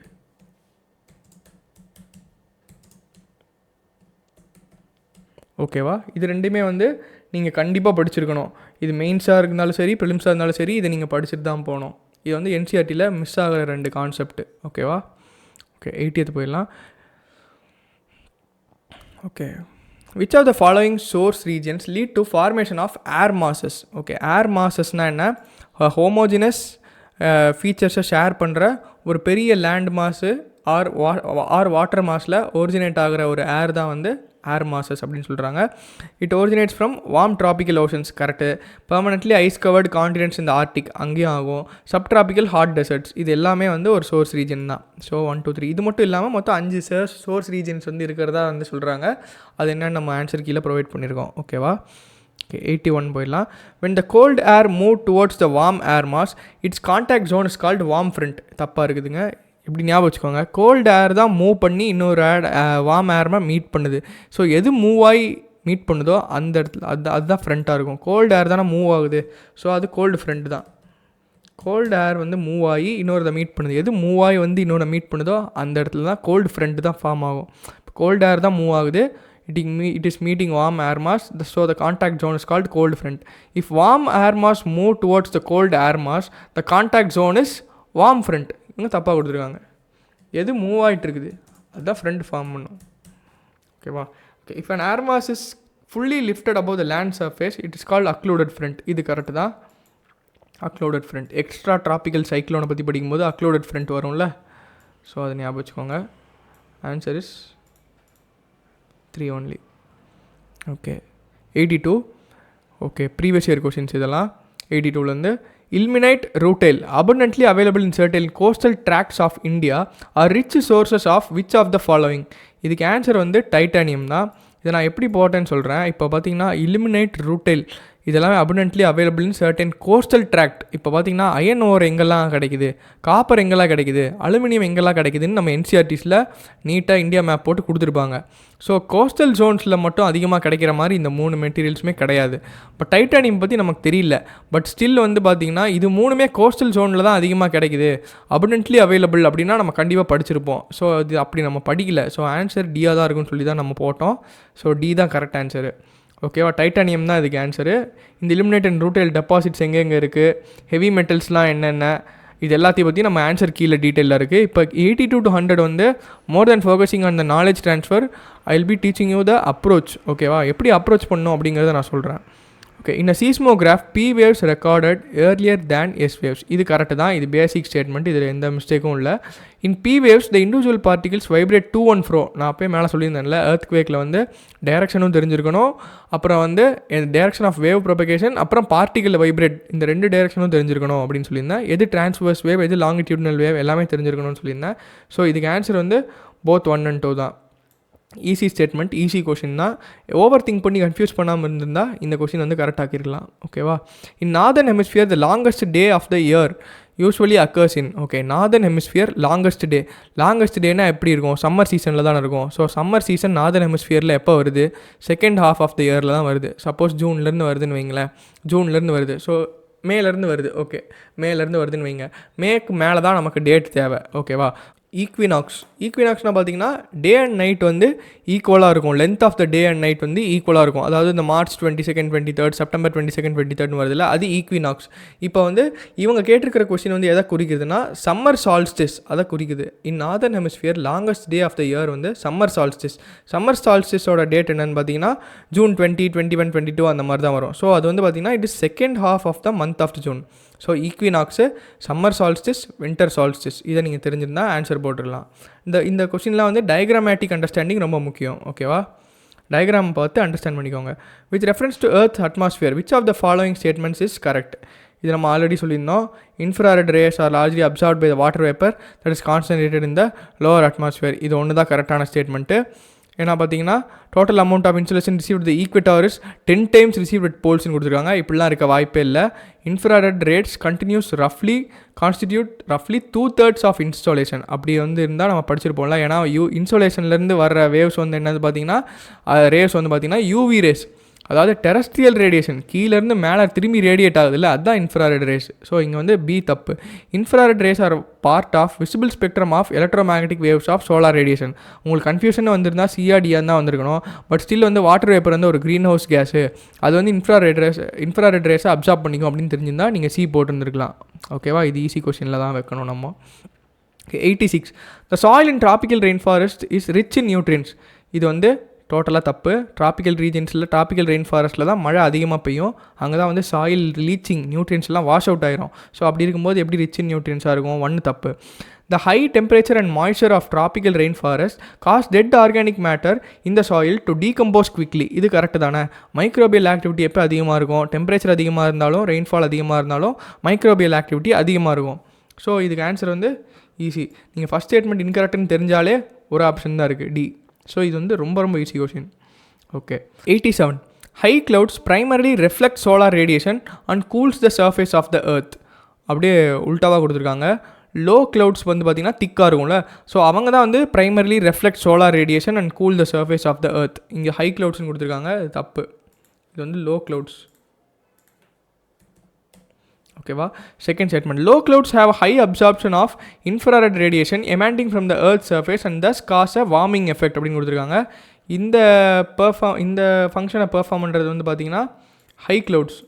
இப்படி ஞாபகம் வச்சுக்கோங்க. ஹை கிளவுட்ஸ் வந்து நமக்கு அகெயின்ஸ்டாக செயல்படுது அப்படி ஞாபகம் வச்சுக்கோங்க. லோ கிளவுட்ஸ் நமக்கு சாதகமாக செயல்படுது அப்படி ஞாபகம் வச்சிட்டிங்கன்னா இந்த ட்ரிக்கை ரிமெம்பர் பண்ணி ஆன்சர் போடலாம். D, neither 1 nor 2. But still இது அந்த கொஷினாக வரும்போது நிறைய பேர் கன்ஃபியூஸ் ஆகுது. ஏன்னா பார்த்தீங்கன்னா ஹை, லோ, இன்ஃப்ராரெட்டு, அப்படியே டெரஸ்ட்ரியல் அப்படின்னு சொல்லி ஒரே கன்ஃபியூசிங் எலிமெண்ட்ஸ் இருக்குது. பட் ஸ்டில் கூலாக இருந்தீங்கன்னா ஆன்சர் ரைட் பண்ணலாம். 88. The vegetation of savanna consists of grassland with scattered small trees, but extensive areas have no trees. Correct? The forest developments in such areas is generally kept in check by one or more or a combination of some conditions. Which of the following are such conditions? Okay. சவானாவில் பார்த்தீங்கன்னா டால் grasses இருக்கும், trees வந்து ஷார்ட்டாக இருக்கும். Trees அங்கே இங்கே white ஸ்ப்ரெட்டாக அங்கே இங்கே தான் இருக்கும். ட்ரீஸ் ரொம்ப டென்சிட்டி அதிகமாக இருக்காது. கிராஸஸ் பட் நிறையா இருக்கும். ட்ரை கிராஸஸ் பார்க்க முடியும், டால் கிராஸஸும் பார்க்க முடியும். ஓகேவா? Okay. Burrowing animals and termites. இது வந்து டேரெக்டாக ஒரு ரிலேஷன்ஷிப் எஸ்டாப்ளிஷ் பண்ண முடியல. ஃபயர் வந்து அங்கே முக்கியமான ஃபேக்டர் தான். ஏன்னா வந்து ஒரு சீசன் ரொம்ப ட்ரையாக இருக்கும், ஒரு சீசன் ரொம்ப வெட்டாக இருக்கும். மான்சூன் சீசன் வந்து ட்ராபிக்கல் கிளைமேட்டை விட கம்மியாக தான் இருக்கும். ஸோ வந்து ஃபயர் வந்து ஒரு முக்கியமான ஃபேக்டர் தான். ஸோ பி வரும் ஆன்சராக. ஓகே. நெக்ஸ்ட் வந்து கிரேசிங் ஹெர்பிவோர்ஸ். இதுவுமே முக்கியமான ஃபேக்டர் தான். ஏன்னா கிரேசிங் இன்டென்சிட்டி வந்து சவானா ரீஜன்ஸில் ரொம்ப அதிகம். ஓகேவா? சீசனல் ரெயின்ஃபால் இதுவுமே கரெக்டு தான். Short rainfall season in summer. So வந்து சீசனல் ரெயின்ஃபால் இதுவுமே வந்து இந்த என்ன கொஷினில் கேட்டிருக்காங்க, generally kept in check by some of the conditions. ஓகேவா? ஃபாரஸ்ட் டெவலப்மெண்ட்டை வந்து தடுக்கிற கண்டிஷன்ஸ் என்னென்ன? சீசனல் ரெயின்ஃபால் கரெக்டு தானே? ரெயின்ஃபால் எப்போயாவது தான் வருது. ஸோ அதுவுமே ஒரு லிமிட்டிங் ஃபேக்டர் தான். ஸோ வந்து ஆன்சர் வந்து என்ன இருக்குது? நெக்ஸ்ட் இன்னொரு ஸ்டேட்மெண்ட் இருக்குது, சாயில் ப்ராப்பர்ட்டிஸ். சாயில் ப்ராப்பர்ட்டிஸை பற்றி பெருசாக எஸ்டாப்ளிஷ்டாக இது வந்து லிமிட் பண்ணுது க்ரோத்தை அப்படின்னு சொல்கிற மாதிரி சவானால் எதுவும் இல்லை. ஸோ ஆன்சர் வந்து 2, 3, 4. ஓகேவா? 89 போயிடலாம். Consider the following statements. The temperature contrast between continents and oceans is greater during summer than in winter அப்படின்னு சொல்லியிருக்காங்க. இது வந்து தப்பு. இதுக்கு ஆன்சர் வின்டரில் தான் வந்து இந்த டெம்பரேச்சர் ரேஞ்ச் வந்து டிஃப்ரென்ஸ் வந்து அதிகமாக இருக்கும். ஏன்னா வின்டர் இப்போ வந்து ஸ்பெசிஃபிக் ஹீட் ஆஃப் வாட்டர் அப்படின்னு சொல்லுவாங்கள்ல. இப்போ வந்து வின்டர் சீசனில் என்ன நடக்கும்னா, இப்போ லேண்ட் வந்து நைட் நேரத்தில் சீக்கிரமே வந்து டெம்பரேச்சர் வந்து ஹீட்டை ரேடியேட் பண்ணிவிட்டு லேண்டோட டெம்பரேச்சர் வந்து ரொம்ப கம்மியாகிடும் வின்டரில் நைட் நேரத்தில். வேறு சீல வந்து பார்த்திங்கன்னா அதோட டெம்பரேச்சர் ஹீட்டை லூஸ் பண்ணிவிட்டு டெம்பரேச்சர் டவுன் ஆகிறதுக்கு வந்து ரொம்ப டைம் ஆகும். இப்போ சப்போஸ் வந்து ஒரு லேண்ட் சர்ஃபேஸ் வந்து ஈஸியாக ஹீட்டை லூஸ் பண்ணிவிட்டு டெம்பரேச்சர் அதால் ரெடியூஸ் பண்ண முடியும் சீக்கிரமாகவே. வேறு வாட்டர் சர்ஃபேஸ்லேருந்து ஒரு யூனிட் ஆஃப் ஹீட்டை நீங்கள் ரிமூவ் பண்ணிவிட்டு அதை கூல் பண்ணுறதுக்கு உங்களுக்கு அதிக டைம் ஆகும், அதிக எனர்ஜி ஆகும். ஸோ அப்படி பார்க்கும்போது வின்டரில் தான் வந்து எர்த் வந்து லேண்ட் சர்ஃபேஸ் வந்து ஈஸியாக லேண்டை லேண்ட் சர்ஃபேஸ் வந்து ஈஸியாக டெம்பரேச்சரை வந்து கம்மி பண்ண முடியும், அதால் ஹீட்டை ரேடியேட் பண்ணிவிட்டு. பட் வாட்டர்னால, ஓஷன் சர்ஃபேஸ்னால மெதுவாக தான் அதை பண்ண முடியும். ஸோ டெம்பரேச்சர் டிஃப்ரென்ஸ் வந்து வின்டரில் தான் அதிகமாக இருக்கும். ஓகேவா? Okay. Statement 2, the specific heat of water is more than the land surface. Correct தானுங்க. இப்போ தான் சொல்லியிருந்தேன், ஒரு வாட்டர்லேருந்து ஒரு யூனிட் ஆஃப் ஹீட்டை நீங்கள் வெளியில் எடுக்கிறதுக்கு அதிக எனர்ஜி தேவை. ஸோ டைமும் அதிகமாகும். So specific heat of water is more than that of land surface. இது கரெக்டு, இது தப்பு. So answer is 1 is incorrect, 2 is correct. ஓகேவா? இது ஒன்றுமே இல்லை, இதை நீங்கள் தனியாக படிச்சிருக்கலனாலும் land breeze sea breeze concept இருக்குல்ல, அதை படிச்சிருந்தாலே இந்த கொஷின் ரைட் ஆக்கியிருக்கலாம். ஓகேவா? இப்படி தான் ஆன்சர் டிரைவ் பண்ணோம். திங்கிங் ப்ராசஸ் இப்படி தான் இருக்கணும். நமக்கு இந்த இடத்துல இந்த ஸ்பெசிஃபிக் ஹீட்டை பற்றி தெரில, டெம்பரேச்சர் கான்டாக்ட்ஸ் வந்து வின்டரில் அதிகமாக இருக்குமா, சம்மரில் அதிகமாக இருக்குமா, ஜான்வரியா ஜூலையா, அந்த கிராஃப் மறந்துட்டேன், அதெல்லாம் மறந்தே போனாலும் லேண்ட் ப்ரீஸ் சீ ப்ரீஸ் எப்படி ஈஸியான கான்செப்டா, அதை நீங்கள் படித்ததை வச்சு இந்த ஆன்சர் போடலாம். ஓகேவா? 90th போயிடலாம். Okay. With reference to the water on the planet Earth, consider the following statements. Okay. The amount of water in rivers and lakes is more than that of the amount of groundwater னு சொல்லியிருக்காங்க. இது வந்து தப்பு. Ground water தான் வந்து 30% of the water வந்து இந்தியாவில் வேர்ல்டில் இருக்குது. ஸோ இது வந்து தப்பாக இருக்குது. லேக் அண்ட் ரிவர்ஸில் தான் அதிகமாக இருக்குன்னு சொல்லியிருக்காங்க.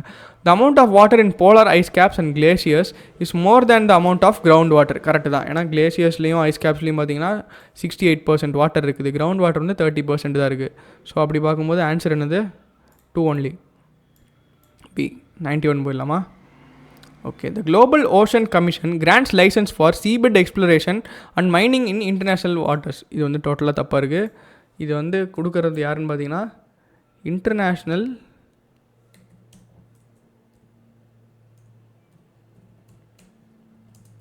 Seabed authority. ஓகேவா? இன்டர்நேஷ்னல் சீபெட் அத்தாரிட்டி தான் வந்து லைசன்ஸ் கொடுப்பாங்க சீல எக்ஸ்ப்ளோரேஷன் பண்ணுறதுக்காக இன் இன்டர்நேஷ்னல் வாட்டர்ஸ். ஓகேவா? டெரிட்டோரியல் சீயாக இருந்தால் யார்கிட்டையும் பர்மிஷன் வாங்க தேவையில்லை, அந்தந்த கண்ட்ரிஸே பண்ணிக்கலாம். டெரிட்டோரியல் சீனா 0 to 12 நாட்டிக்கல் மைல்ஸ் இருக்குல்ல, அது வந்து எக்ஸ்க்ளூசிவ் எக்கனாமிக் ஜோன்னா 0 to 200 நாட்டிக்கல் மைல்ஸ். ஓகேவா? Okay. India has received licences for seabed mineral exploration in international waters. இது கரெக்டு தான். சென்ட்ரல் இந்தியன் ஓஷன் அதில் ஒரு ஏரியாவை இந்தியா வந்து லைசன்ஸ் வாங்கி வச்சுருக்காங்க சீபெட் மினரல் எக்ஸ்ப்ளோரேஷனுக்காக. ஏன்னா வந்து அங்கே இருக்கிற பாலிமெட்டாலிக் நாட்யூல்ஸு, சல்ஃபைட்ஸு, இந்த மாதிரி மினரல்ஸ்லாம் வச்சு இந்தியாவோட எனர்ஜி செக்யூரிட்டிக்கு யூஸ் பண்ணலாம் அப்படின்னு சொல்லிட்டு அதுக்கு பெர்மிஷன் வாங்கியிருக்காங்க. ஓகேவா? Okay. Rare earth minerals are present on the sea floor in international waters. இது கரெக்டு தான். பார்த்தீங்கன்னா பாலிமெட்டாலிக் நாட்யூல், சல்ஃபர் இதெல்லாம் இருக்குது. எனர்ஜி செக்யூரிட்டிக்கு தேவையான மினரல்ஸ் இருக்குது, அதுக்காக அது. இப்போ நீங்கள் இது கூட சேர்ந்து என்னென்ன தெரிஞ்சுக்கணுன்னா, எக்ஸ்க்ளூசிவ் எக்கனாமிக் ஜோன் அந்த டயக்ராமு, அப்புறம் UNCLOS convention on law of seas அப்படின்னு ஒரு ட்ரீட்டி இருக்குது. அந்த ட்ரீட்டினா என்ன? அப்புறம் BBNJ ட்ரீட்டி, அதாவது biodiversity beyond national jurisdiction treaty அப்படின்னு ஒன்று இருக்குது. அப்புறம் ப்ளூ எக்கானமி, அப்புறம் சமுத்திரயான் மிஷன். இந்த மிஷன் இப்போ நான் சொன்ன எல்லா விஷயத்தை பற்றியும் நீங்கள் தெரிஞ்சுருக்கணும். இந்த கொஷின்லேருந்து லேர்ன் பண்ணுறது அதுதான். இப்போ நான் சொன்ன மாதிரி இப்போ இந்த கொஷினில் ரிலேட்டடாக இப்போ நான் சொன்னேன்ல, இந்த மாதிரி தான் நீங்கள் ஒரு PYQ அப்ரோச் பண்ணணும். அந்த கொஷின் சுற்றி என்னென்ன இருக்கோ அது எல்லாத்தையுமே போய் பார்த்துடணும். ஏன்னா அடுத்த வருஷம் அது கொஷினாக கண்டிப்பாக வந்துடும். ஓகேவா? So answer is 2 and 3. 92. Consider the following statements. In the tropical zone, western sections of the oceans are warmer than the eastern sections owing to the influence of trade winds. இது கரெக்டான ஸ்டேட்மெண்ட்டு. இதை வந்து பார்த்தீங்கன்னா ocean current diagram இருக்குல்ல, அதை பார்த்தீங்கன்னா தெரிஞ்சுக்கும். Western section of oceans, இப்போ சப்போஸ் அட்லாண்டிக் ஓஷனோட வெஸ்டர்ன் செக்ஷன் எடுத்துக்கோங்களேன், they are warmer than the Easter section. Correct தானே? ஏன்னா வந்து பார்த்தீங்கன்னா ஒரு வார்ம் ஓஷன் கரண்ட் ஈக்வெட்டாரில் போயிட்டு இருக்குது. கரெக்டாக அந்த ஈக்வெட்டார்லேருந்து அட்லாண்டிக் ஓஷனோட வெஸ்டர்ன் சைடில் போகும்போது, அதாவது நார்த்தன் அமெரிக்காவோட ஈஸ்டர்ன் சைடில் ஒரு டேர்ன் அடிக்கும் ரைட் சைடில், அதாவது கல்ஃப் ஸ்ட்ரீம் அப்படின்னு சொல்லிட்டு, அது வந்து warmer current. So western section வந்து வார்மராக இருக்குது. கரெக்டு தானே? இன் ட்ராபிக்கல் ஜோன்னு கேட்டிருக்காங்க, அதனால தான் நான் கல்ஃப் ஸ்ட்ரீம் எக்ஸாம்பிளாக சொன்னேன். ஸோ இதை வச்சு ஃபஸ்ட்டு ஸ்டேட்மெண்ட் ரைட் சொல்லிடலாம். Okay. In the temperate zone westerlies make the eastern section of oceans warmer than the western sections.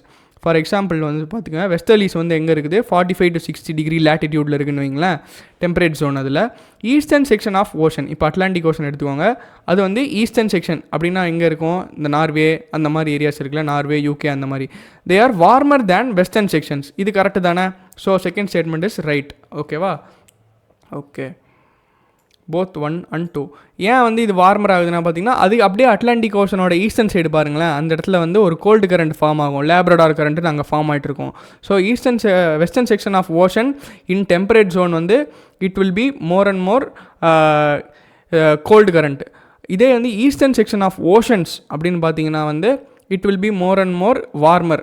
ஓகேவா, eastern section of ocean and western section of continent. ஓகேவா, இப்போ ஏன் நான் குழப்புற மாதிரி சொல்கிறேன்னா பார்த்தீங்கன்னா, இப்போ யூகேவோட கிளைமேட் எடுத்துக்கோங்களேன். அந்த கிளைமேட் வந்து பார்த்தீங்கன்னா it is not too cold like other European countries. ஏன்னு பார்த்தீங்கன்னா அதோட வெஸ்ட் கோஸ்ட்டில் பார்த்தீங்கன்னா என்ன இருக்குது, ஈஸ்டர்ன் அட்லாண்டிக் ஓஷன் இருக்குது. யூகேவோட வெஸ்ட் கோஸ்ட்டில் ஈஸ்டர்ன் அட்லாண்டிக் ஓஷன் இருக்குது, அதனால் அங்கே வார்மராக இருக்குது. புரிஞ்சுதா? யூகே எக்ஸாம்பிள் வச்சு இதை நீங்கள் புரிஞ்சுக்கோங்க. போத் 1 and 2 தான் ஆன்சர்.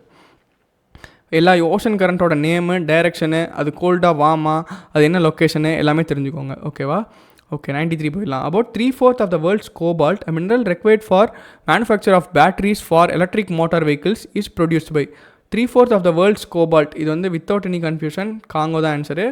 பட் இப்போ என்ன பிரச்சனைனா, காங்கோவில் வந்து நிறையா மைன்ஸை வந்து சைனீஸ் வந்து எடுத்துருப்பாங்க. ஸோ வந்து அந்த மினரல் பெல்ட்டில் சைனீஸோட ப்ரெசன்ஸ் அதிகமாக இருக்குது. அர்ஜென்டினா, பிரேசில், சில்லி இதெல்லாம் பார்த்திங்கன்னா they are part of lithium triangle. Lithium ட்ரையாங்கிள்னால் என்னென்னு இப்போ நீங்கள் உடனே பார்த்துடணும். என்னென்ன கண்ட்ரிஸ் எவ்வளோ பர்சன்டேஜ் லித்தியம் வச்சுருக்காங்க அதுவும் பார்க்கணும். ஓகேவா? கசகஸ்தான் வந்து பார்த்திங்கன்னா யுரேனியம்க்கு ஃபேமஸு. 40% ஆஃப் யுரேனியம் ரிசர்வ்ஸு ப்ரொடக்ஷனை வந்து கசகஸ்தான் பண்ணுறாங்க. ஓகேவா? ஓகே, எல்லா மினரல்ஸு, எல்லா உலகத்தில் இருக்கிற எல்லா இம்பார்ட்டண்ட்டான மினரல்ஸு வேர்ல்டு லெவலில் டெபாசிட்ஸ் எங்கே அதிகமாக இருக்குது, இந்தியா லெவலில் எங்கே அதிகமாக இருக்குது, இது எல்லாமே தெரிஞ்சுக்கோங்க. வருஷம் 2 கேள்வி இதிலேருந்து வருது. Okay, which of the followings a part of Congo basin? இதுக்கு ஆன்சர் வந்து கேமரூன் தான். காங்கோ பேசினில் என்னென்ன கண்ட்ரிலாம் இருக்குது? Angola, Gabon, Burundi, Cameroon, Central African Republic, Democratic Republic of Congo, வெறும் Republic of Congo, Rwanda, Tanzania, Zambia. இப்போ நான் சொன்னது எல்லாமே ஆன்சர் கீழே ப்ரொவைட் பண்ணியிருக்கோம். ஓகேவா? Okay, 95. Switzerland is one of the leading exporters of gold in terms of value. இது correct தான். ஃபஸ்ட்டு லீடிங் அவங்க தான் இருக்காங்க. Second statement, Switzerland has the second largest gold reserves in the world. Okay, இப்போ நான் சொன்னங்கிறதுக்காக இந்த ட்ரிக்கை ஃபாலோ பண்ண வேண்டாம், நீங்களே அப்சர்வ் பண்ணி பாருங்கள். ஒரு கண்ட்ரி இருக்குது, அதுக்கப்புறம் ஒரு ஃபேக்ட் இருக்குது. செகண்ட் லார்ஜஸ்ட் உங்களுக்கு தெரியுமா? நீங்கள் படிச்சிருக்கீங்களா? மோஸ்ட்லி யூபிஎஸ்சி இந்த மாதிரி நம்பர் வச்சா அந்த ஸ்டேட்மெண்ட் வந்து ரைட் ஆகுதா தப்பாகுதா உங்களுக்கு நல்லா தெரிஞ்சதாக இருந்தால் நீங்கள் ரைட்டு போட்டு வரலாம். இல்லை நல்லா தெரியல, ஐடியாவே இல்லை அப்படிங்கும்போது நீங்கள் தப்பு போட்டு வந்தால் you have a more probability to get that statement right. அதாவது இந்த மாதிரி ஃபேக்ட் வச்சுருந்தா அது தப்பாக இருக்கும் அப்படிங்கிற அசம்ஷனில் நீங்கள் இந்த ஸ்டேட்மெண்ட் தப்புன்னு போட்டு வந்தீங்கன்னா answer is arrived. 1 is correct, 2 is incorrect. Okay, 96. Which of the following lakes of West Africa has become dry and turned into a desert? இதுக்கு ஆன்சர் வந்து லேக் ஃபேகுபைன். இது வந்து கரண்ட் அஃபேர்ஸில் அப்போ இருந்துகிட்டே இருந்துச்சு. ஸோ வந்து தெரிஞ்சுக்கோங்க. மற்ற லேக்கும் எங்கெங்கே இருக்குது, எந்தெந்த கண்ட்ரீஸில் இருக்குது, மேப் பேஸ்ட் லேர்னிங் படித்து வச்சுக்கோங்க. Okay, Gandikota canyon of South India was created by which one of the following rivers? இது வந்து ஆந்திராவில் இருக்குது. ஸோ பெண்ணார் தான் இதுக்கு ஆன்சர். ஓகேவா? ஸோ ஒரு சில கொஷின்ஸ் வந்து அந்தந்த இயரோட கரண்ட் அஃபேர்ஸை பொருத்தி பார்க்கும்போது தான் அட்டன் பண்ண முடியும். இப்போ நீங்கள் பார்த்தீங்கன்னா இந்த மாதிரி ஒரு கொஷினுக்கு யாருமே ப்ரிப்பேர் ஆகிருக்க மாட்டோம். ஏன்னா இந்தியாவில் எவ்வளோ கேன்யான்ஸ் இருக்குது, எல்லாத்தையும் எப்படி ஃபார்ம் ஆகுதுன்னு நம்ம படிக்க முடியாது. இந்த மாதிரி டெஸ்ட் சீரிஸு அட்டன் பண்ணும்போது நம்ம லேர்ன் பண்ணிக்கலாம். ஓகேவா? ப்ரீவியஸ் இயர் கொஷின்ஸை கண்டிப்பாக லேர்ன் பண்ணிக்கணும். இப்போ நீங்கள் என்ன பண்ணோம், காவேரி, மஞ்சிரா, துங்கபத்ராவில் எந்தெந்த கேன்யான்ஸ் ஃபார்ம் ஆகுது, அது என்னென்ன ஃபேமஸ்ன்னு பார்த்து வச்சுக்கலாம். ஸோ இதுதான் பிவைக்யூ லேர்னிங்கிறது. ஓகேவா? Okay, consider the following pairs. Region sometimes mentioned in news. Okay, Catalonia Spain correct. Crimea வந்து ஹங்கேரின்னு கொடுத்தாங்க. இது ரஷ்யா உக்ரைனோட வார் ஃபார்ம் ஆகிட்டு இருக்கிற முக்கியமான ரீஜன் இருக்குல்ல, கிரைமியா. ஸோ ஹங்கேரின்னு கொடுத்துருக்காங்க, அது தப்பு. அப்புறம் வந்து மிண்டானோ ஃபிலிப்பைன்ஸ், இது கரெக்டு. ஓரோமியா வந்து எத்தியோப்பியாவில் இருக்குது. ஓகேவா? எழுதிடலாமா? எத்தியோப்பியா.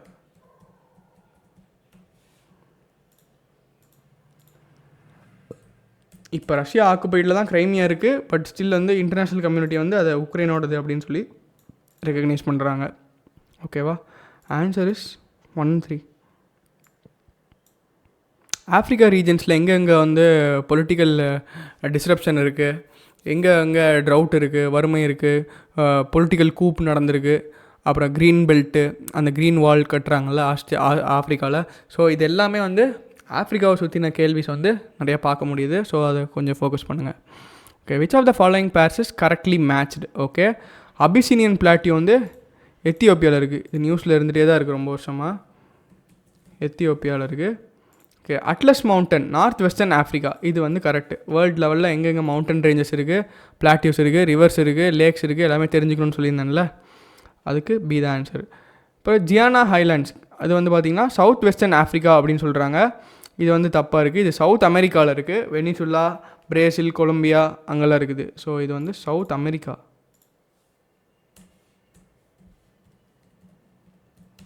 ஓகேவா? ஓகேன்னு சொல்ல ஓக்காவாங்கோ பேசின் அப்படின்னு ஒன்று இருக்குது. பேட்டகோனியா அப்படின்னு சொல்கிறாங்க. இது வந்து சவுத் வெஸ்டர்ன் ஆஃப்ரிக்காவில் இருக்குது.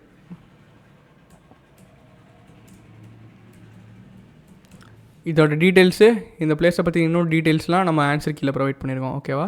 Okay, consider the following which among the following has the world's largest reserves of uranium.